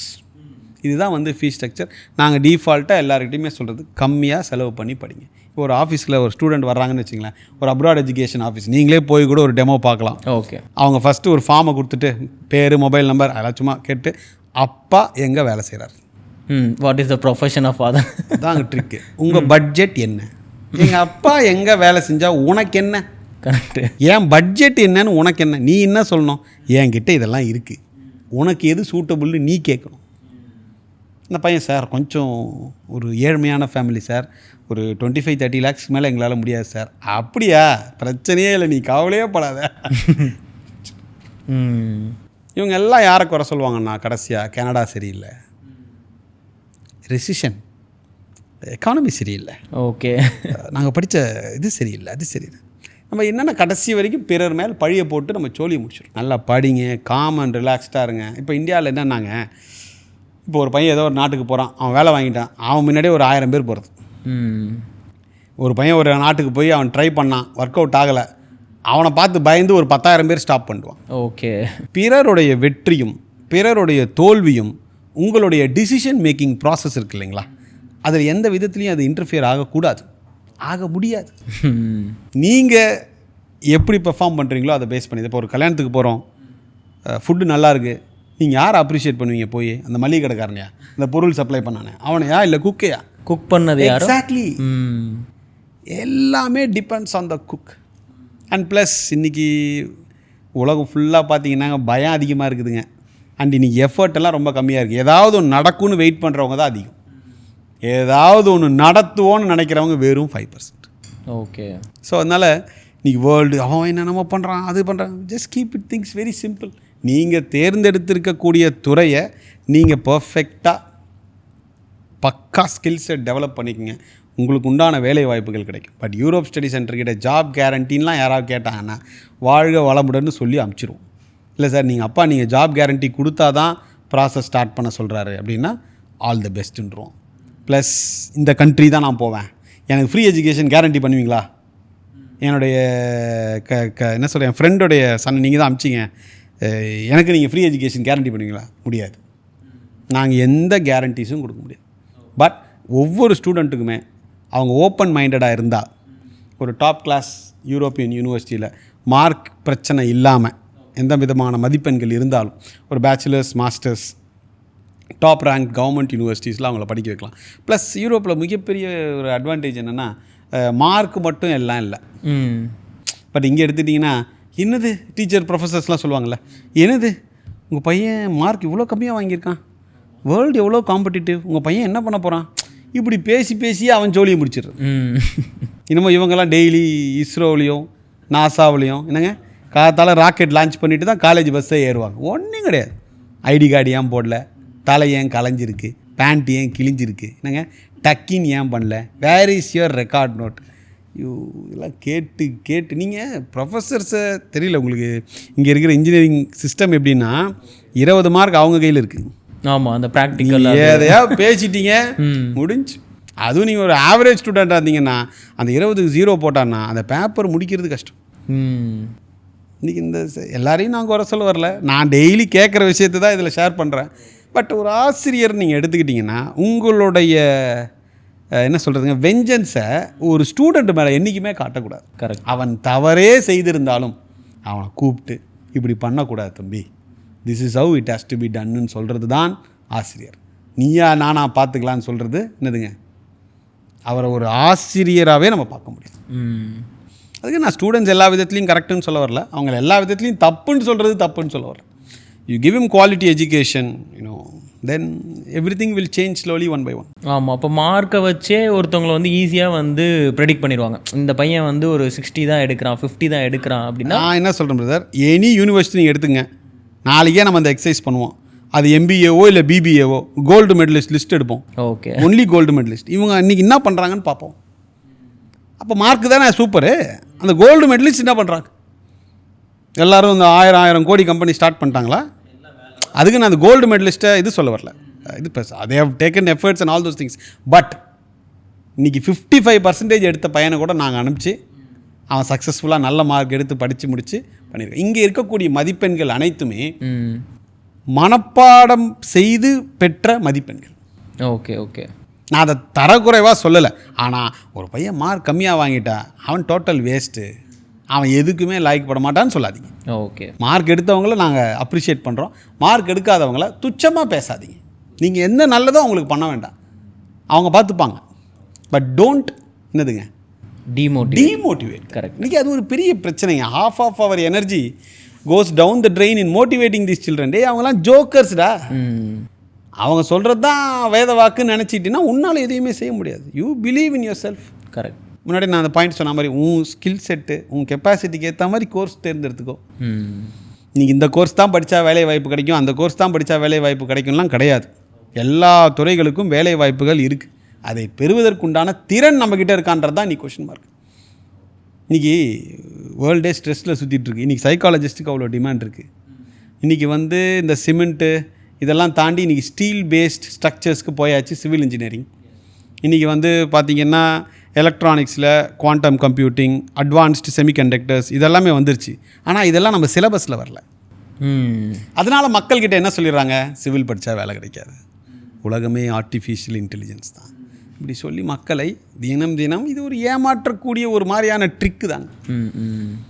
So this is how it is. And ஒரு குழந்தை வளர்ச்சி அடையுதுன்னா பேச்சுத்திறன் என்னங்க, ஹியரிங் கெப்பாசிட்டி, நடக்கிறது எல்லாமே சேர்த்து தான் குழந்தை வளம். கரெக்ட். ஒரு வளர்ச்சியை மட்டும் வச்சுக்கிட்டு மற்றதெல்லாம் வளரலாம் பரவாயில்லன்னா எந்த ஒரு பிரயோஜனமுமே கிடையாது. புரியுதா நான் சொல்கிறது? ஆமாம். ஸோ ஹோலிஸ்டிக் அப்ரோச் வேணும். தட் இஸ் அனைத்து டிபார்ட்மெண்ட்ஸுமே ஸ்டூடெண்ட்ஸ் எடுத்து படிக்கணும். ஒரு மெக்கட்ரானிக்ஸ் எடுத்து படிக்கட்டும். கோவிட் வரும்போது ஃபார்மசிஸ்ட்டும் பயோடெக்னாலஜிஸ்ட்டும் இவங்களாம் தானே காப்பாற்றினாங்க நம்மளை. அன்றைக்கி உங்கள் டேட்டா சயின்ஸ் ஆர்டிஃபிஷியல் இன்டெலிஜென்ஸ் என்ன ஆச்சு? இதுக்குன்னு இந்த படிப்பு தவறுன்னு நான் சொல்ல வரல, பார்க்குறவங்க மிஸ்டேக் பண்ணிக்காதீங்க. எல்லா படிப்பும் சூப்பர் படிப்பு தான். ஆனால் இந்த படிப்பு படித்தா மட்டும்தான் வேலை வாய்ப்பு கிடைக்குன்னு மட்டும் யாரும் பேசாதீங்க. கரெக்ட். எல்லா படிப்பும் படிப்போமே, mechatronics, electronics, chemical engineering, civil engineering. But எந்தெந்த படிப்புகள் ஃபஸ்ட்டு ஸ்டூடெண்ட்ஸ் எஃபோர்ட் போடணும் எல்லா படிப்புகளுக்கும். எங்கே நீங்கள் அந்த எஃபோர்ட் போடுறீங்கன்னு இருக்குல்ல. இப்போ ஒரு ஹெல்தி சீட் இருக்குது பிரதர். சார் இது ஹெல்தி சீட் சார், நான் ராஜஸ்தான் பாலைவனத்திலே இதை வந்து பிளான்ட் பண்ணி நான் அதை க்ரோ பண்ணி காட்டுறேன் அப்படின்னு ஒரு லாரி தண்ணி ஊற்றினாலும் என்னதுங்க, அந்த மண்ணுக்கு வளர. நீங்கள் எஃபர்ட் போடணும். அதை எங்கே அந்த எஃபர்ட் போடுறீங்கன்றதும் இருக்குது. This is what is very very important. சும்மா எல்லாரும் படிக்கிறாங்க. இப்போ முன்னாடி என்ன சொல்லுவோம், அனைவருக்கும் கல்வி, அனைவருக்கும் கல்வி. நான் அதை சொல்கிறதே நிறுத்திட்டேன். என்ன பயன்? அனைவருக்கும் தரமான கல்வி. கரெக்ட். அண்ட் நீங்கள் தரமான கல்வியை கொடுத்தீங்கன்னா each and every problem you will solve. இன்றைக்கி 3D பிரிண்டர்ஸுங்க எல்லா இடத்துலையும் வந்தாச்சு, நம்ம சிலபஸில் இல்லை. இன்றைக்கி ஓப்பன் சேலஞ்சுங்க. இன்றைக்கி வந்து டொயோட்டா எலக்ட்ரிக்கல் வெஹிக்கிள்ஸில் பெருசாக ஃபோக்கஸ் பண்ணாமல் ஸ்ட்ரெயிட்டாக இது சொல்யூஷனே கிடையாதுன்னு சொல்லிட்டு ஹைட்ரஜன் வெஹிக்கிள்ஸுக்கு போயாச்சு. அந்த கார் லான்ச்சும் பண்ணியாச்சு. ஓகே, உங்களுக்கு பேட்ரி பிரச்சனையே கிடையாது. இதெல்லாம் சிலபஸில் கொடுத்தா தானே நம்ம பசங்க நாளைக்கு இதில் வேலை செய்ய முடியும். கரெக்டு. இப்போ அந்த ஹைட்ரஜன் வெஹிக்கிள்ஸை பற்றி இன்றைக்கி நீங்கள் சிலபஸில் படிக்கலைன்னா நாளைக்கு ஹைட்ரஜன் வெஹிக்கிள்ஸ் விற்கிறதுக்கு தான் நம்ம கல்வி பயன்படும். ஹைட்ரஜன் வெஹிக்கிள்ஸ் செய்கிறதுக்கு இல்லை. ஹைட்ரஜன் வெஹிக்கிள்ஸ் சிலபஸை சொல்லிக் கொடுங்க. ஆனால் அதை சொல்லிக் கொடுக்கறதுக்கு நம்மக்கிட்ட என்ன இல்லைங்க, எஜுகேஷன் சிஸ்டம், ஆசிரியர்களே இல்லை. இது வந்து ஒரு கிட்டத்தட்ட ஒரு அன்சால்வபிள் ப்ராப்ளம் தான். இந்த மாதிரி ஷோஸ் நம்ம எதுக்கு பண்ணுறோம் அப்படின்னு பார்த்தீங்கன்னா, at least awareness will create decision makers. இதற்குண்டான ஸ்டெப்ஸ் இன்றைக்கி எடுத்தா 10-15 வருஷத்தில் every student high quality education கொடுக்கலாம். ஓகே, இன்றைக்கி ஸ்டெப்ஸ் எடுத்தா இது வந்து இன்றைக்கி லேப் கட்டிடலாம், பெரிய பெரிய பில்டிங் கட்டிடலாம். எம்ஐடிலேருந்தோ ஐஐடிலேருந்தோ என்னென்ன சாஃப்ட்வேர் யூஸ் பண்ணுறாங்களோ அது அந்த சர்வீஸ் ப்ரொவைடர்கிட்ட லட்சங்களோ கோடிகளோ கொடுத்து எல்லாமே வாங்கிடலாம். யாருங்க சொல்லிக் கொடுக்க போகிறான்? கரெக்டு. யார் சொல்லிக் கொடுக்க போகிறா? ஒரு experience hands on person. Exactly. இன்னைக்கு இப்போ கரண்ட் சிச்சுவேஷன் எடுத்துப்போம். ஒரு நிகர்நிலை பல்கலைக்கழகம் போயிருந்தேன். 8000 பேர் படிக்கிறாங்க 2023 பேட்சில். 7000 சம்திங் கோர்சஸ் ஸ்டூடெண்ட்ஸ் வெறும் கம்ப்யூட்டர் சயின்ஸ், ஆர்டிஃபிஷியல் இன்டெலிஜென்ஸ். சரி, ஓகே, எல்லோரும் ஆர்டிஃபிஷியல் இன்டெலிஜென்ஸ் படிக்கிறீங்க. இதை வகுப்புகளை யார் எடுக்கிறா? அவங்க ஆர்டிஃபிஷியல் இன்டெலிஜென்ஸில் வேலை செஞ்சுருக்காங்களா? அவங்களுக்கு அதில் ரிசர்ச் பேப்பர்ஸ் பப்ளிஷ் பண்ணியிருக்காங்களா? அவர்களுக்கு அதில் துறை சார்ந்த வேலை வாய்ப்பு அனுபவம் இருக்கா? இன்றைக்கி பூமா ரைட்டு, அதே என்ன புக்கில் அதை அப்படியே படித்து அப்படியே போட்டு முடிச்சு. அந்த காலேஜில் பிஜி படிக்கிறவங்க யூஜிக்கு எடுக்கிறவங்க கூட இருப்பாங்க. எக்ஸாக்ட்லி. அண்ட் இன்றைக்கும் ஒரு கம்ப்யூட்டர் சயின்ஸ் கோடிங் ஆன்சர் ஷீட்டில் எழுதி அதை திருத்தி அவன் பாஸ் ஃபெயிலுன்னு சொல்கிறது தான் நம்ம கல்வி முறை இன்றைக்கி. நீ கம்ப்யூட்டர் ப்ரோக்ராமிங் பேப்பர்லேயே எழுதுவீங்க, சிஸ்டமில் போட்டு எக்ஸிக்யூட் பண்ணுங்க. இதெல்லாம் நம்மளை நாமே ஏமாற்றி கொள்ளக்கூடிய ஒரு செயல். ஒருத்தர் கல்வியாளர் சொல்கிறார், பேர் சொல்ல விரும்பல. பசங்க 6 o'clock காலேஜ்லேருந்து வந்துடுறாங்க. அதுக்கப்புறம் அவங்க வந்து காலேஜை மட்டும் நம்பிடக்கூடாது. அவங்க 6 o'clock அப்புறம் வீட்டுக்கு வந்து ஸ்கில் டெவலப் பண்ணும். எங்கள் 6 o'clock அப்புறம் வீட்டுக்கு வந்து நான் காட்டிலே உட்காந்து ஸ்கில் டெவலப் பண்ணும். நாங்கள் அப்போது ஸ்போர்ட்ஸ் விளையாடக்கூடாது. என்னங்க, ஒருத்தனுக்கு ஜிம் பிடிக்குன்னா ஜிம், அவனுக்கு ஏதோ ஒரு ஹாபி என்ன பண்ணக்கூடாது, அவன் ஃப்ரெண்ட்ஸை போய் பார்க்கக்கூடாது, எதுவுமே பண்ணக்கூடாது. நாங்கள் படிச்சுக்கிட்டே இருக்கணும் கடைசி வரைக்கும். யோசிச்சு பாருங்கள், 6 o'clock பஸ் வருது, 6 o'clock ட்ராப் பண்ணிவிட்டு அப்படியே 6 o'clockலேருந்து அவன் ஸ்கில்ஸை டெவலப் பண்ணி எங்கேயாவது போகணுமா? இது உடனே கீழே பேரண்ட்ஸ் கரெக்டாக சொன்னீங்க சார் அப்படின்னு அது ஒரு கமெண்ட் வேறு. புரியுது. இன்னைக்கு இதுதாங்க பிரச்சனை. அதுக்கான என்விரான்மெண்ட்டை கிரியேட் பண்ணுறதுக்கு தான் நம்ம காலேஜே அனுப்புகிறோம். எக்ஸாக்ட்லி. படிச்சுக்கிட்டே தான் இருக்கணுமா? எங்களுக்கு அப்போ வேறு எதுவுமே கிடையாதா? இன்றைக்கி லைஃப் எக்ஸ்பெக்டன்சி பாருங்கள் யூரோப்பில் வெரி ஹை.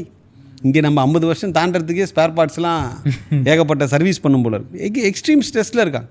இப்போ நம்மளே ஒரு ஓட்டிங் நடத்துவோம் நம்ம சேனலில். ஒரு யங்ஸ்டர்ஸ் கிட்ட நம்ம கேட்குறோன்னு வச்சுங்களேன், என்னப்பா அப்படின்னு கேட்டிங்கன்னா, சார் வேலை இல்லை, வேலை இருக்குது, வெரி லோ சேலரி சார், சேலரிலாம் பரவாயில்ல சார், நல்ல சேலரி தான், இப்படியே பண்ணிகிட்டு இருந்தேன்னா 35 இயர்ஸில் என்னால் இதை பண்ணவே முடியாது சார். Extreme stress. இன்றைக்கி இதை சொல்கிறது தான் 100ல் என்னதுங்க 90% பேர். இவ்வளோ ஸ்ட்ரெஸ்ஸு, இவ்வளோ காம்படிஷன், இவ்வளோ போட்டி, பொறாமை, இதெல்லாம் எதுக்கு? Why all these things? உங்கள் ஹெல்த்தை ஸ்பாயில் பண்ணி என்னது? இது எல்லாத்துக்கும் ஒரே சொல்யூஷன், ஸ்கில் டெவலப்மெண்ட். உன் துறையில் நீ பெஸ்ட்டாக இரு, உனக்கு எல்லாமே லைஃப்பில் நடக்கும், உனக்கு டென்ஷனே இருக்காது. நான் வந்து இந்த அப்ராட் போய் படிக்கிறதுல வந்து ஒரு டிஃபிகல்ட்டாக பார்க்குறது, எல்லாருக்குமே வந்து தோன்றதுன்னா 2 விஷயம். ஒன்று வந்து எப்படி யூனிவர்சிட்டி சூஸ் பண்ணுறது, இன்னொன்று வந்து கண்ட்ரி சூஸ் பண்ணுறது. என்னோடய ஃப்ரெண்ட்ஸ் எல்லாருமே வந்து நார்மலாக நான் அப்ராட் போய் படிக்கிறாங்கன்னா எவ்வளோ படிப்பாங்க அப்படின்னா ஒரு 30 to 40 lakhs. இந்த 3 lakhs எல்லாம் நான் வந்து இப்போ தான் உண்மையாக வந்து ஒரு மாதிரி ஷாக்கிங்காக தான் கேட்குறேன். என்னோடய ஃப்ரீ ஆர் 3 lakhs. இப்போ வந்து எப்படி அந்த கண்ட்ரியை சூஸ் பண்ணுறாங்க அப்படிங்கிறத பார்க்கும்போது ஒரு சில ஃப்ரெண்ட்ஸ் வந்து லண்டனில் படிக்கிறாங்க, ஒரு சில பேர் வந்து யூஎஸில் படிக்கிறாங்க. யூஎஸில் படிக்கிறவங்களுக்கு ஸ்காலர்ஷிப் இதெல்லாம் வந்துமே 40 lakhs நியர்லி அந்த மாதிரி வந்துடுது, அவங்க வேலை வாங்கிடுறாங்க.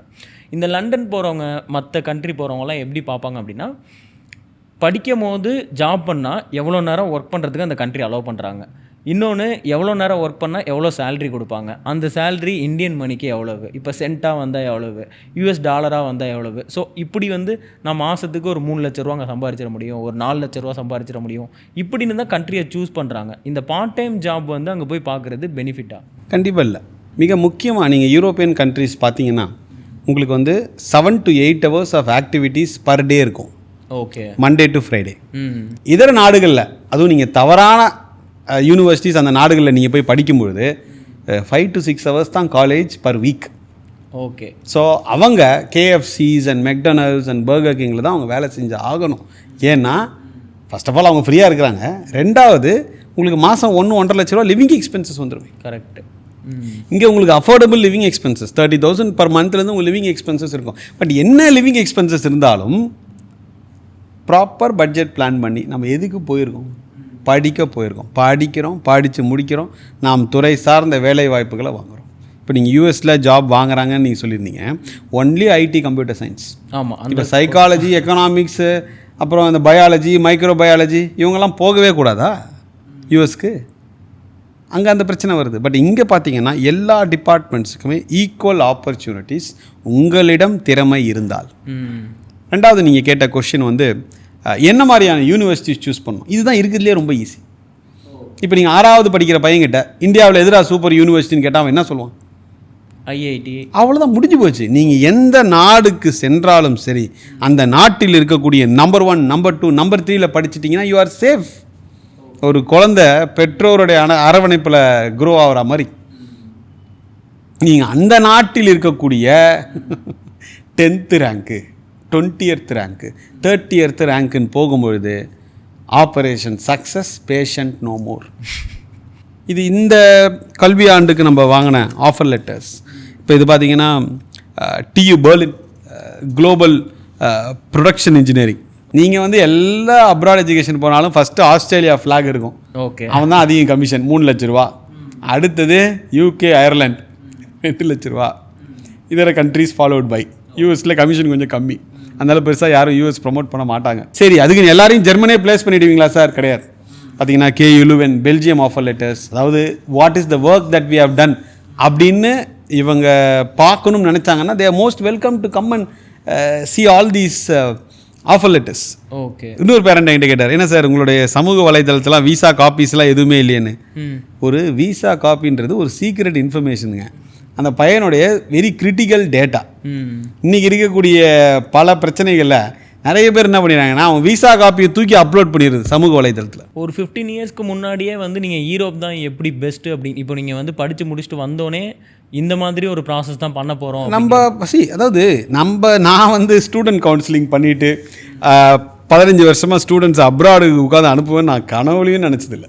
ஓகே. இதெல்லாமே வந்து ஒரு காலப்போக்கில் அமைஞ்சது தான். பிகாஸ் இன்றைக்குமே இப்போ அப்படி சொல்ல முடியாது, பட் நம்ம பேஷன் எல்லாமே பார்த்தீங்கன்னா renewable energies, clean energies, waste to energy, waste management, இதில் தான் நம்மளுடைய ஃபுல் இன்ட்ரெஸ்ட். பட் என்னதான் ஐ ஹாவ் எக்ஸ்பீரியன்ஸ்டு டீம். இன்றைக்கி நம்ம டீமில் எல்லாருமே பார்த்தீங்கன்னா 8 years 9 years 10 years experience. But அப்போ கூட என்னுடைய டைம் இதில் வந்து பார்த்தீங்கன்னா ஸ்டூடெண்ட்டுடைய கெரியர் இல்லைங்களா, முடிஞ்சால் கரெக்டாக பண்ணணும், இல்லைனா பண்ணவே கூடாது. 2 எக்ஸ்ட்ரீம் தான். இங்கே ஏனோ தானோலாம் பண்ண முடியாது. ஒரு ஸ்டார்ட் அப் அப்படின்னா என்ன, நிறைய பேர் என்கிட்ட வந்து கேட்பாங்க, சார் ஸ்டார்ட் அப் பண்ணுறேன் தாராளமாக பண்ணுங்கள். இன்றைக்கி மக்களுக்கு உண்டான டாப் 10 பிரச்சனை என்ன, இல்லை டாப் 20 பிரச்சனை என்ன, டாப் 50 பிரச்சனைகள் என்ன, அது சாட் ஜிபிடியிலே கூட எடுங்க, எங்கேருந்து வேணால் எடுங்க. அந்த 50ல் ஏதாவது ஒரு பிரச்சனையை உங்களால் என்னதுங்க சால்வ் பண்ண முடியுமா, அதை எடுங்க. அந்த சால்வ் பண்ணதுக்காக உங்களால் ஒரு ஆஃபீஸை நடத்தி அதை பேசிக் எக்ஸ்பென்சஸை மீட் அவுட் பண்ணி உங்களால் அதை நடத்த முடியுமா, அப்போ தான் அது ஸ்டார்ட் அப். ஓகே, நீங்கள் அந்த துறையை சொல்ல விரும்பல, இருக்கிற பிரச்சனை போதாதுன்னு நீங்கள் ஒன்று ஆரம்பித்து இன்னும் பிரச்சனை மேலே பிரச்சனையாக போட்டு 50 பிரச்சனையாக இருந்ததை என்னதுங்க 51வது பிரச்சனையாக ஆக்கிறதுக்கு பேர் ஸ்டார்ட் அப் கிடையாது. இன்றைக்கி மக்களுக்குண்டான பிரச்சனைகளை இமி அளவும் நீங்கள் பண்ணக்கூடிய ஒர்க்கு தீர்த்துதுன்னா அதுதான் ஒர்க்கு. நீங்கள் மக்களுக்கு மேலும் மேலும் பிரச்சனைகளை ஏற்படுத்தி கொடுக்குறதில்ல, அதை ஒர்க்குன்னே சொல்ல முடியாது. இப்போ நீங்கள் வந்து இந்த யூடியூப் சேனல் நடத்துகிறீங்க, யூ ஆர் ஆஸ்கிங் கொஸ்டின்ஸ், நீங்கள் ஒரு அவேர்னஸ் க்ரியேட் பண்ணுறீங்க.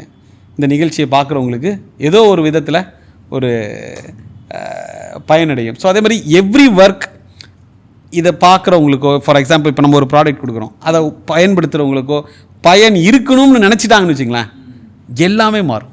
பட் அந்த எண்ணம் இன்றைக்கி இல்லையே. இந்த மாதம் ஓட்டிட்டோம், இந்த குவார்ட்டர் ஓட்டிட்டோம், இந்த வருஷத்தை நம்ம ஓட்டி எங்கே போக போகிறோம், ஒன்றுமே இல்லை. ஸோ எஸ்பெஷலி எஜுகேஷன் பொறுத்த வரைக்கும் தன் லாப நஷ்டத்தை மறந்து it should be high quality education that the student should get. இப்போ ஸ்டூடெண்ட்ஸ் வந்து ஒரு படிச்சிட்டோம், இங்கே வந்து ஒரு நல்ல படிச்சிட்டோம். இதில் வந்து இது ரொம்ப வந்து நான் நிறைய பேர்கிட்ட கேட்குறது என்னென்னா, ஒரு பிஸ்னஸ் பண்ணணும் அப்படிங்கிறது இப்போ எல்லாருக்குமே. பிஸ்னஸ் பண்ணால் தான் வந்து நான் கொஞ்சம் பணக்காரன் ஆவேன் அப்படின்னு நினைக்கிறவங்க, ப்ராப்பரான மைண்ட் செட்ஸ் இருக்கும் நிறைய பேருக்கு. எந்த மாதிரியாக நம்ம மைண்ட் செட்டை செட் பண்ணிக்கணும்? இன்னொன்று, பிஸ்னஸ் படிக்கிறதுக்கு இந்த எம்பிஏங்கிற கோர்ஸ் இதெல்லாம் வந்து நமக்கு வந்து மேண்டிட்ரியா? அதெல்லாம் தேவையே கிடையாதுங்க. இப்போ எம்பிஏ படித்தவங்க எல்லோரும் மிகப்பெரிய பிஸ்னஸ்மேன் ஆகிட்டாங்களா என்ன? சரி, நீங்கள் பிஸ்னஸ் நீங்கள் பண்ண போகிறீங்க. சரி, நான் வந்து ஏதோ என்ன சொல்கிறதுங்க, பல ஆயிரம் கோடி கம்பெனி நடத்திட்டு நான் இதை பற்றி பிஸ்னஸ் பற்றி பேசுகிறதுல இது இல்லை. பட் ஆஸ் அ ஸ்டார்ட் அப்பில் ஆரம்பித்து இன்றைக்கி ஒரு 15 இயர்ஸாக ஒரு 40+ ஃப்ரான்ச்சைசிஸ், டைரெக்டாக 4 ஆஃபீஸஸ் வச்சு இந்த 15 இயர்ஸ் நடத்துனதில் நாங்கள் யங்ஸ்டர்ஸ் கிட்ட சொல்கிறதுனா, தாராளமாக பிஸ்னஸ் பண்ணுங்கள், மாற்று கருத்தே இல்லை. அதுக்கு உங்கள் துறை சார்ந்த ஹேண்ட்ஸ் ஆன் எக்ஸ்பீரியன்ஸஸை வளர்த்துக்குங்க. அதில் ஒரு 2-3 இயர்ஸ் வேலை செஞ்சு எல்லா நெளிவு சுழிவையும் கற்றுக்குங்க. Then get in to business. But பிளைண்டாக கடன் வாங்கி லோன்லாம் எடுத்து அந்த துறையை பற்றி தெரியாமல் இட் இஸ் ஸ்லைட்லி ரிஸ்கி. அதுதான். But we always encourage entrepreneurship. Okay, எங்களோட ஸ்டூடெண்ட்ஸ் நிறைய பேர் டிஃப்ரெண்ட் பிஸ்னஸ் ஆக்டிவிட்டீஸ் பண்ணுறாங்க. அண்ட் நிறைய பேர் மாஸ்டர்ஸ், ஃபார் எக்ஸாம்பிள் மெக்கட்ரானிக்ஸோ ரோபோட்டிக்ஸோ முடிச்சுட்டு கூட they are in to business. சில பேர் மெட்டீரியல் சயின்ஸ் படித்து முடிச்சுட்டு சென்னையிலே ஒரு பையன் வந்து பார்த்திங்கன்னா 3D பிரிண்டிங் சர்வீசஸ் கொடுத்துட்ருக்கான். ஸோ அதுக்கு நான் எம்பிஏ படிச்சுட்டு தான் இதை கொடுக்கணுமா? அப்படி இல்லை. ஓகே, ஸோ அவங்களுடைய விஷன் வில்க்கு ஏற்ற மாதிரி நாங்கள் எப்போவுமே சொல்கிறது, கிளையண்ட்ஸை முன்னிலைப்படுத்துங்க. இதான் யூரோப்பியன் ஐடியாலஜி. கிளையண்ட்ஸ் நன்றாக இருந்தால், கிளையண்ட்ஸுக்கு பெனிஃபிட் அடைந்தால் உங்கள் கம்பெனி கொண்டாடப்படும். ஓகே, உங்கள் மூலியமாக கிளையண்ட்ஸ் வந்து கஷ்டப்படுறாங்கன்னா கம்பெனி திண்டாட்டத்தை நோக்கி தான் போகும். It is a matter of time. நான் வந்து ஒரு ஸ்டூடெண்ட்டாக வந்து வெளிநாட்டில் போய் படிக்கிறேன். ஒரு 12th தான் முடிச்சிருக்கேன். என்னோடய மைண்ட் செட் வந்து ஒரு 17 to 18 வயசு. நான் இந்தியாவில் இருக்கேன் அப்படின்னா எக்ஸ்போஷர் எப்படி இருக்குன்னு உங்களுக்கே தெரியும். ஸோ அங்கே போய் படிக்கிறவங்க ஃபேஸ் பண்ணுற ப்ராப்ளம்ஸை நீங்கள் எதை பார்க்குறீங்க? மென்டலாக ப்ரிப்பேர் ஆகிடுவாங்க ஃபஸ்ட்டு. அஃப்கோர்ஸ் அவங்களுக்கு ஒரு பேசிக் இங்கிலீஷ் நாலேஜ் தேவை. ஓகே, இலக்கண பிழை இல்லாமல் பேசணும். நீங்கள் வந்து அதுக்குன்னு சரளமாக வா ஊ அதெல்லாம் தேவையில்லை. ப்ராப்பர் டீசென்ட் இங்கிலீஷ், அதை நம்ம பசங்க மெஜாரிட்டி பேசிடுவாங்க, அதை பற்றி பிரச்சனை கிடையாது. அண்ட் முக்கியமாக அந்த ஒர்க் லோட் மேனேஜ்மெண்ட். நமக்கு எந்த லோடை மேனேஜ் பண்ண முடியுமோ அதை எடுத்து படிக்கணும். ஓகே, நாங்கள் ஃப்ராங்காக சொல்லிவிடுவோம், ஸ்டூடெண்ட் தம்பி இது உனக்கு கரெக்டாக இருக்கும், இதை நீ சிறப்பாக பண்ணும். முடியாத சப்ஜெக்ட் எடுத்து ஜஸ்ட் பாஸ் ஆகிறதுக்கு பதிலாக என்னங்க, பிடிச்ச சப்ஜெக்ட்டு முடிஞ்ச சப்ஜெக்டை எடுத்து 75-80 எடுக்கிறது என்னை பொறுத்த வரைக்கும் புத்திசாலித்தனம். ஸோ ப்ராப்பராக இங்கேருந்தே அந்த மைண்ட் செட் பிளான் பண்ணி நம்ம இதுக்கு தான் போகிறோம், அங்கே பார்ட் டைம் ஜாப்லாம் பண்ண வேண்டாம், நம்ம ஸ்டடீஸில் ஃபோக்கஸ் பண்ணணும் அப்படின்ற ஒரு முனைப்புடன் போய் அந்த ஃபோக்கஸ் டிசிபேட் ஆகாமல் இருக்கிறவங்க they are always successful. இல்லை வேறு சேஃப்டி இஷ்யூஸு இப்போ இந்தியாஸ்லாம் வந்து வெரி சேஃப் கண்ட்ரிஸ். ஜெர்மனியில் இந்திய மாணவர் துன்புறுத்தப்பட்டார்னு கூகுளில் சர்ச் பண்ணி பாருங்கள், 99% ஒரு ஆர்டிக்கல் கூட கிடைக்காது. அண்ட் சி நம்ம வந்து ஜென்ரலாகவே நம்ம எப்படி நடந்துக்கிறோம். இப்போ லா ஆஃப் த லேண்ட் என்ன, இப்போ ஃபார் எக்ஸாம்பிள் நீங்கள் மியூசிக் சவுண்டாக வைக்கக்கூடாது 8 o'clock அப்புறம் அந்த அப்பார்ட்மெண்ட் ரூல்னா 7:30 ஆஃப் பண்ணிடணும்.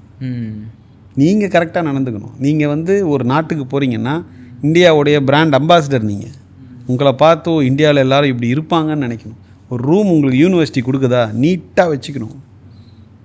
நீங்கள் வந்து இந்தியாவில் எப்படி வேணால் இருக்கலாம், நீங்கள் எஸ்பெஷலி நம்ம நாட்டின் பேரை எடுத்து நீங்கள் அங்கே போகும்போது பீப்புள் ஷுட் அப்ரிஷியேட் அஸ். அந்த அளவுக்கு நீங்கள் நடந்துக்கணும். ஓகே. ஏன்னா இதில் நான் இன்னொன்று இஷ்யூவாக என்ன பார்க்குறேன் அப்படின்னா 2 விஷயம் இருக்குது. ஒன்று வந்து இப்போ 2 years விசா கொடுக்குறாங்க அப்படின்னா, இப்போது இது வந்து லண்டன் தான் நான் நினைக்கிறேன். 2 years ஸ்டடி விசா கொடுத்தா உங்களுக்கு 6 month வந்து ஒரு பீரியட், இதுக்குள்ளே நீங்கள் வந்து ஜாப் வாங்கிட்டால் நீங்கள் இருக்கணும், இல்லைனா நீங்கள் ரிட்டன் உங்கள் கண்ட்ரிக்கு போயிடணும். இந்த மாதிரி ரெஸ்ட்ரிக்ஷன்ஸ் இருக்கா யூரோப் கண்ட்ரி? எல்லா நாட்டிலும் இருக்குது. அதாவது நீங்கள் படித்து முடிக்கிறீங்க அப்படின்னா உங்களுக்கு வந்து 1 year to 1.5 years stay back period இருக்கும். Country to country it varies. Okay. அந்த டைம் ஃப்ரேம்குள்ளே you should get employed, or else of course you have to go out of the country.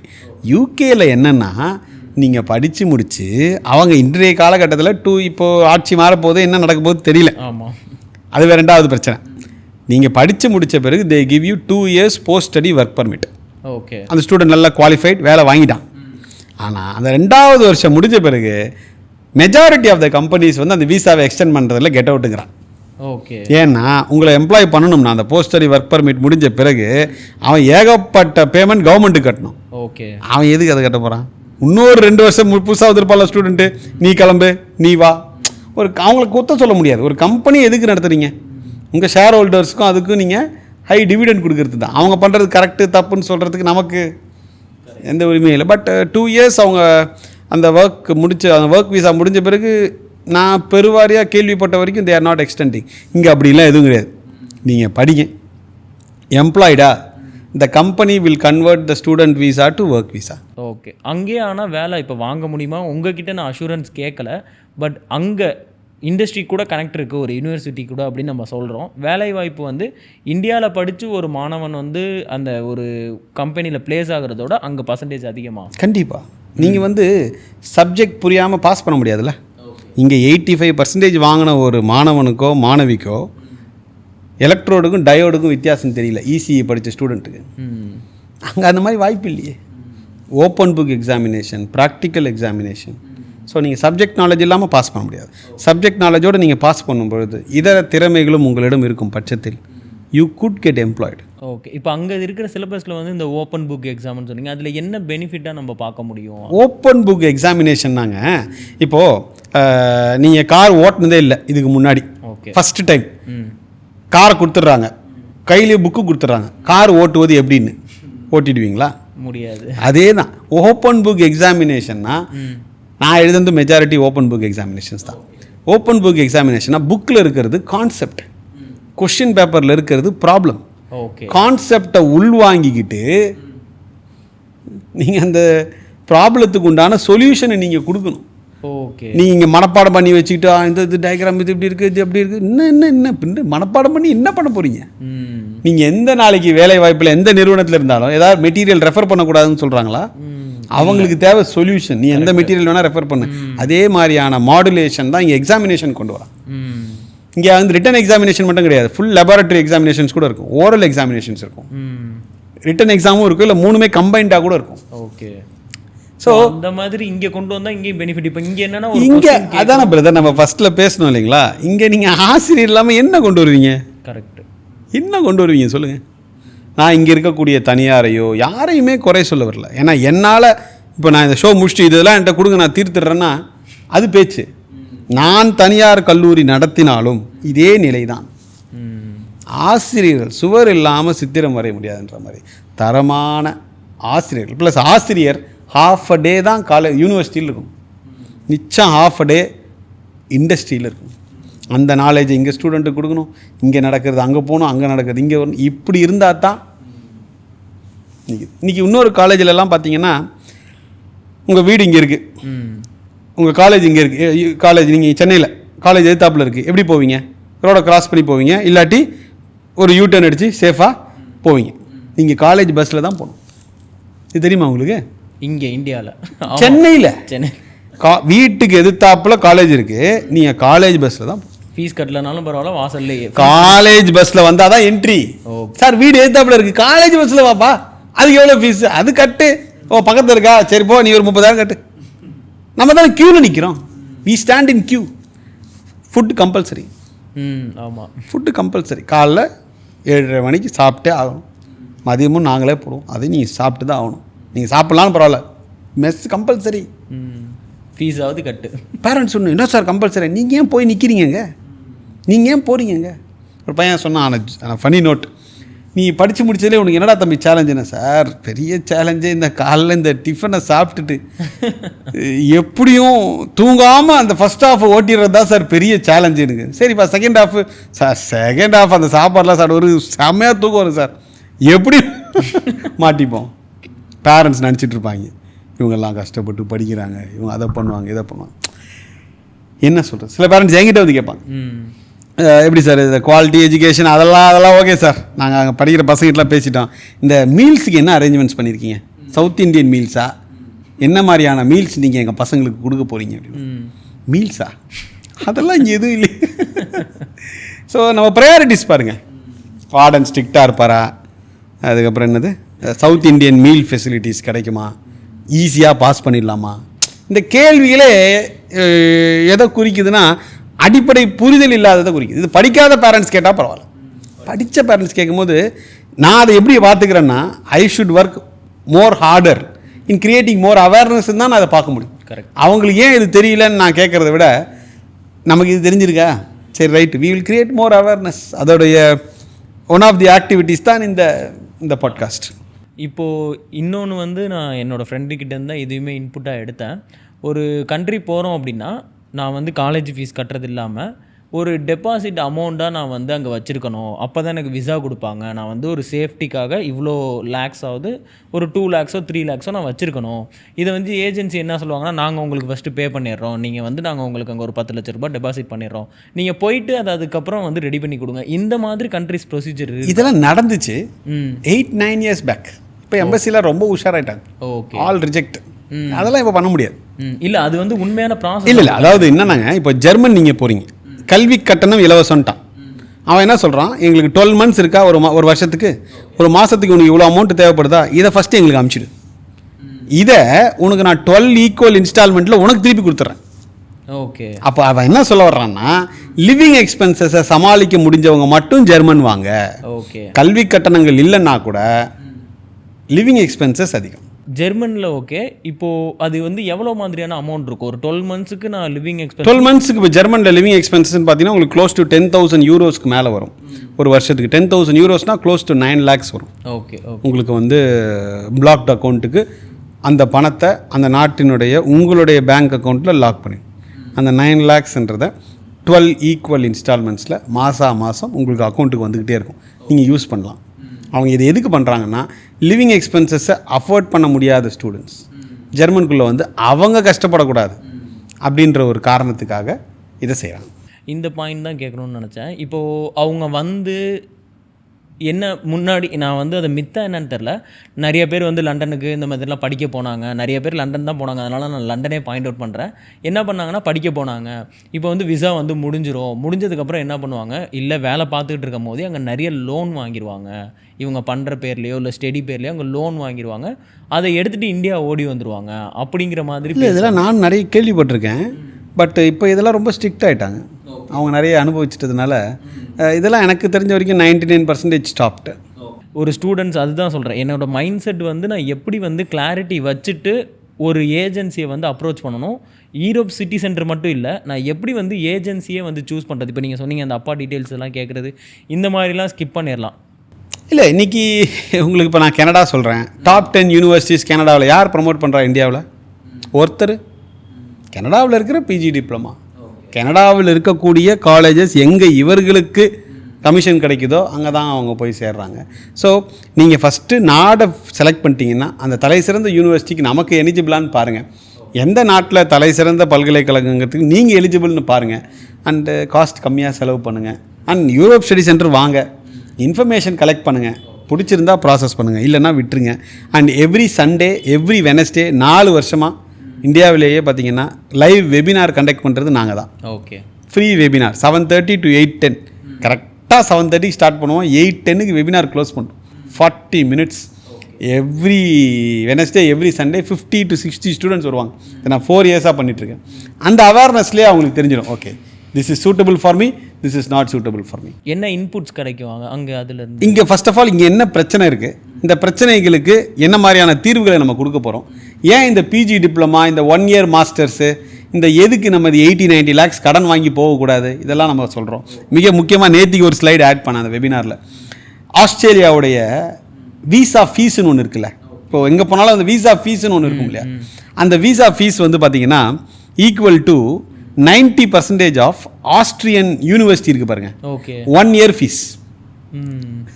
இங்கே கட்டுற வீசா ஃபீஸு ஆல்மோஸ்ட் 90% அந்த பல்கலைக்கழகத்தில் படிக்கிறதுக்கு உண்டான 1 year fees structure எப்படி இருக்கு பாருங்க. இதுக்குள்ள வந்து அவங்களுக்கு கமிஷன் கிடையாது, ஆனால் ப்ராப்பரான வீசா ஃபீஸே இவ்வளோ தான் அந்த கண்ட்ரியோடது. அட்மிஷன் உங்களோட யூனிவர்சிட்டி ஃபீஸே வந்து 750 euros பர் செமிஸ்டர். 2 செமிஸ்டர் சேர்த்திங்கன்னா க்ளோஸ் டு 1400+. பட் வீசாவோட காஸ்ட் அதோட அதிகம். ஆஸ்திரேலியாவில் வீசா ஃபீஸ் மட்டும் $1600 ஆஸ்திரேலியன் டாலர்ஸ். அதான் கணக்கு போட்டு நான் சொன்னேன், 90% இங்கே நீங்கள் ஆஸ்திரேலியாவுக்கு வீசாவுக்கு கட்டக்கூடிய தொகை equal to 90% of 1 year Austrian universities tuition fees. இதெல்லாம் மக்களுக்கு தெரியாது. இந்த மாதிரி எந்தெந்த விஷயத்தை அவாய்ட் பண்ணிடணும்? நீங்கள் சொல்கிற மாதிரி பிஜி டிப்ளமா, இந்த 1 year டிகிரி, காலேஜஸ், டெக்னிக்கல் ப்ரோக்ராம்ஸுக்கு காலேஜஸ், எந்த நாட்டுக்கு போகிறீங்களோ தலை சிறந்த கல்லூரிகளில் படிங்க. 1, 2, 3. 4வது பாயிண்ட். 5வது மிக முக்கியமான பாயிண்ட், தயவு செஞ்சு லட்சங்களிலும் கோடிகளிலும் கடனை வாங்கி மாட்டிக்காதீங்க. இன்றைக்கி நீங்கள் எந்த கண்ட்ரி வேணால் எடுங்களேன், ஆஸ்திரேலியா எடுங்க, யூகே எடுங்க, யூஎஸ்ஏ எடுங்க, எந்த கண்ட்ரி வேணால் எடுங்களேன், அவங்க நாட்டு மக்களுக்கு என்னங்க நல்லா வேலை செஞ்சுட்டு அந்த நாட்டு சிட்டிசன்ஸுக்கு அவங்களுக்கு வாங்குகிற சம்பளம் இன்ஃப்ளேஷனில் பற்ற மாட்டேங்குதுன்னு வீடியோ போடுறேன். கரெக்ட். நம்பால் இங்கே ஒரு 80 lakhs கடனை வாங்கிட்டு அங்கே வேலை வாய்ப்பே வாங்கினா கூட வட்டியை கட்டுவீங்களா அசலை கட்டுவீங்களா? நீங்கள் எந்த பேங்க் மேனேஜர்கிட்ட கேளுங்க, 85% பேரண்ட்ஸ் தான் லோன் பே பண்ணுறாங்க. ஸோ இன்றைக்கி மக்களுடைய என்ன நினைக்கிறாங்கன்னா, அதிக செலவு பண்ணால் அதிக quality of education, life settled. என்ன லைஃப் செட்டில்டு? ஸோ மந்த்ரா இந்த நிகழ்ச்சியில் அதை அட்லீஸ்ட் ஒரு 6-7 வாட்டி சொல்லியிருப்பேன். கம்மியாக செலவு பண்ணி நிறைவான கல்வியை படிங்க, உங்களை நம்புங்க. ஜெர்மன் உங்களை காப்பாற்ற போகுது, என்னது நியூசிலாந்து உங்களை லைஃப் மாற்றிட போகுதுன்னு நினச்சிங்கன்னா அது உங்களை டிசப்பாயின்மெண்ட்டை தான் கொண்டு போய் சேர்க்கும். உங்கள் திறமையை நம்புங்க, உங்கள் ஸ்கில் செட்டை டெவலப் பண்ணிக்கங்க. க்ரோத் சம்மந்தப்பட்ட அனைத்து டோர்ஸுமே பார்த்தீங்கன்னா இட் வில் கெட் ஓப்பன். இதை நம்ம வந்து நிதர்சனமாக 15 இயர்ஸாக கண் கூட பார்த்துட்டு. Thank you so much. இந்த இது மூலயமா நிறைய அவேர்னஸ் கிரியேட் ஆயிருக்கும்னு நினைக்கிறேன். நிச்சயமா. இன்னொன்று ஒரு கிளாரிட்டி கிடச்சிருக்கும், ஓகே இந்த மாதிரி ஒரு ஆப்ஷன்ஸ் இருக்கும் அப்படின்னு நினைக்கிறேன். இந்த மாதிரி நீங்கள் இன்னும் நிறைய அவேர்னஸ் கிரியேட் பண்ண எங்களோட வாழ்த்து. தேங்க்யூ. உங்களோட ஈரோப் ஸ்டடி சென்டருக்கு எங்களோட வாழ்த்துக்கள். Thank you so much. Thanks for வாட்சிங் திஸ் எபிசோட். இந்த எபிசோட் உங்களுக்கு நிறைய யூஸ்ஃபுல்லான இன்ஃபர்மேஷன்ஸை கொடுத்துருக்குன்னு நம்புறேன். நம்மளோட ஸ்பெஷல் கெஸ்ட் மிஸ்டர் சிவராமன் சாரை காண்டாக்ட் பண்ணணும் அப்படின்னா அவங்களோட கம்ப்ளீட் டீடைல்ஸ் நான் டிஸ்கிரிப்ஷனில் கொடுத்துருக்கேன். ஈரோப் ஸ்டடி சென்டரை நீங்கள் காண்டாக்ட் பண்ணணும் அப்படின்னா அதோட பிரான்ச் டீடைல்ஸ், அதோட காண்டாக்ட் டீடைல்ஸ் எல்லாத்தையுமே நான் கம்ப்ளீட்டாக டிஸ்கிரிப்ஷனில் ப்ரொவைட் பண்ணியிருக்கேன். இதை தவிர வேறு ஏதாவது சந்தேகங்கள் இருந்துச்சு அப்படின்னா என்னோட இன்ஸ்டாகிராம் ஐடியை நான் டிஸ்கிரிப்ஷனில் ப்ரொவைட் பண்ணியிருக்கேன். என்ன நீங்கள் இன்ஸ்டாகிராமில் காண்டாக்ட் பண்ணலாம். இந்த சேனலில் நம்மளோட வீடியோஸ் எல்லாமே ஒரு கம்ப்ளீட் ஃபுல் வீடியோவாக இருக்கும். இந்த எபிசோட்லேருந்து எனக்கு ஷார்ட்டாக சில விஷயங்கள் மட்டும் தெரிஞ்சால் போதும், இல்லை நம்ம பண்ணக்கூடிய எபிசோட்ஸ்லேருந்து முன்னாடியே நமக்கு வந்து கிளிப்ஸ் வந்து வேணும் அப்படின்னா நம்மளோட கிளிப்ஸ் சேனலை இந்த வீடியோவோட டிஸ்கிரிப்ஷனில் ப்ரொவைட் பண்ணியிருக்கேன். அதை கிளிக் பண்ணி நீங்கள் சப்ஸ்கிரைப் பண்ணிக்கோங்க. நம்மளோட இந்த சேனலில் வீடியோஸ் வரதுக்கு முன்னாடியே அந்த சேனலில் உங்களுக்கு எக்ஸ்க்ளூசிவாக கிளிப்ஸ் வந்து நீங்கள் பார்க்க முடியும். அது மட்டும் இல்லாமல் நீங்கள் மிஸ் பண்ண நிறைய எபிசோட்ஸோட இம்பார்ட்டன்ட் டாபிக் டிஸ்கஷன்ஸ் எல்லாமே நீங்கள் அதில் கிளிப்ஸாக பார்த்துக்கலாம். ஸோ நம்மளோட கிளிப்ஸ் சேனலே சப்ஸ்கிரைப் பண்ணிக்கோங்க, இந்த சேனலையும் மறக்காமல் சப்ஸ்கிரைப் பண்ணிக்கோங்க. இன்னொரு இன்ட்ரெஸ்டிங்கான கெஸ்ட்டோட நெக்ஸ்ட் எபிசோடில் மீட் பண்ணலாம். Bye, take care from Venky.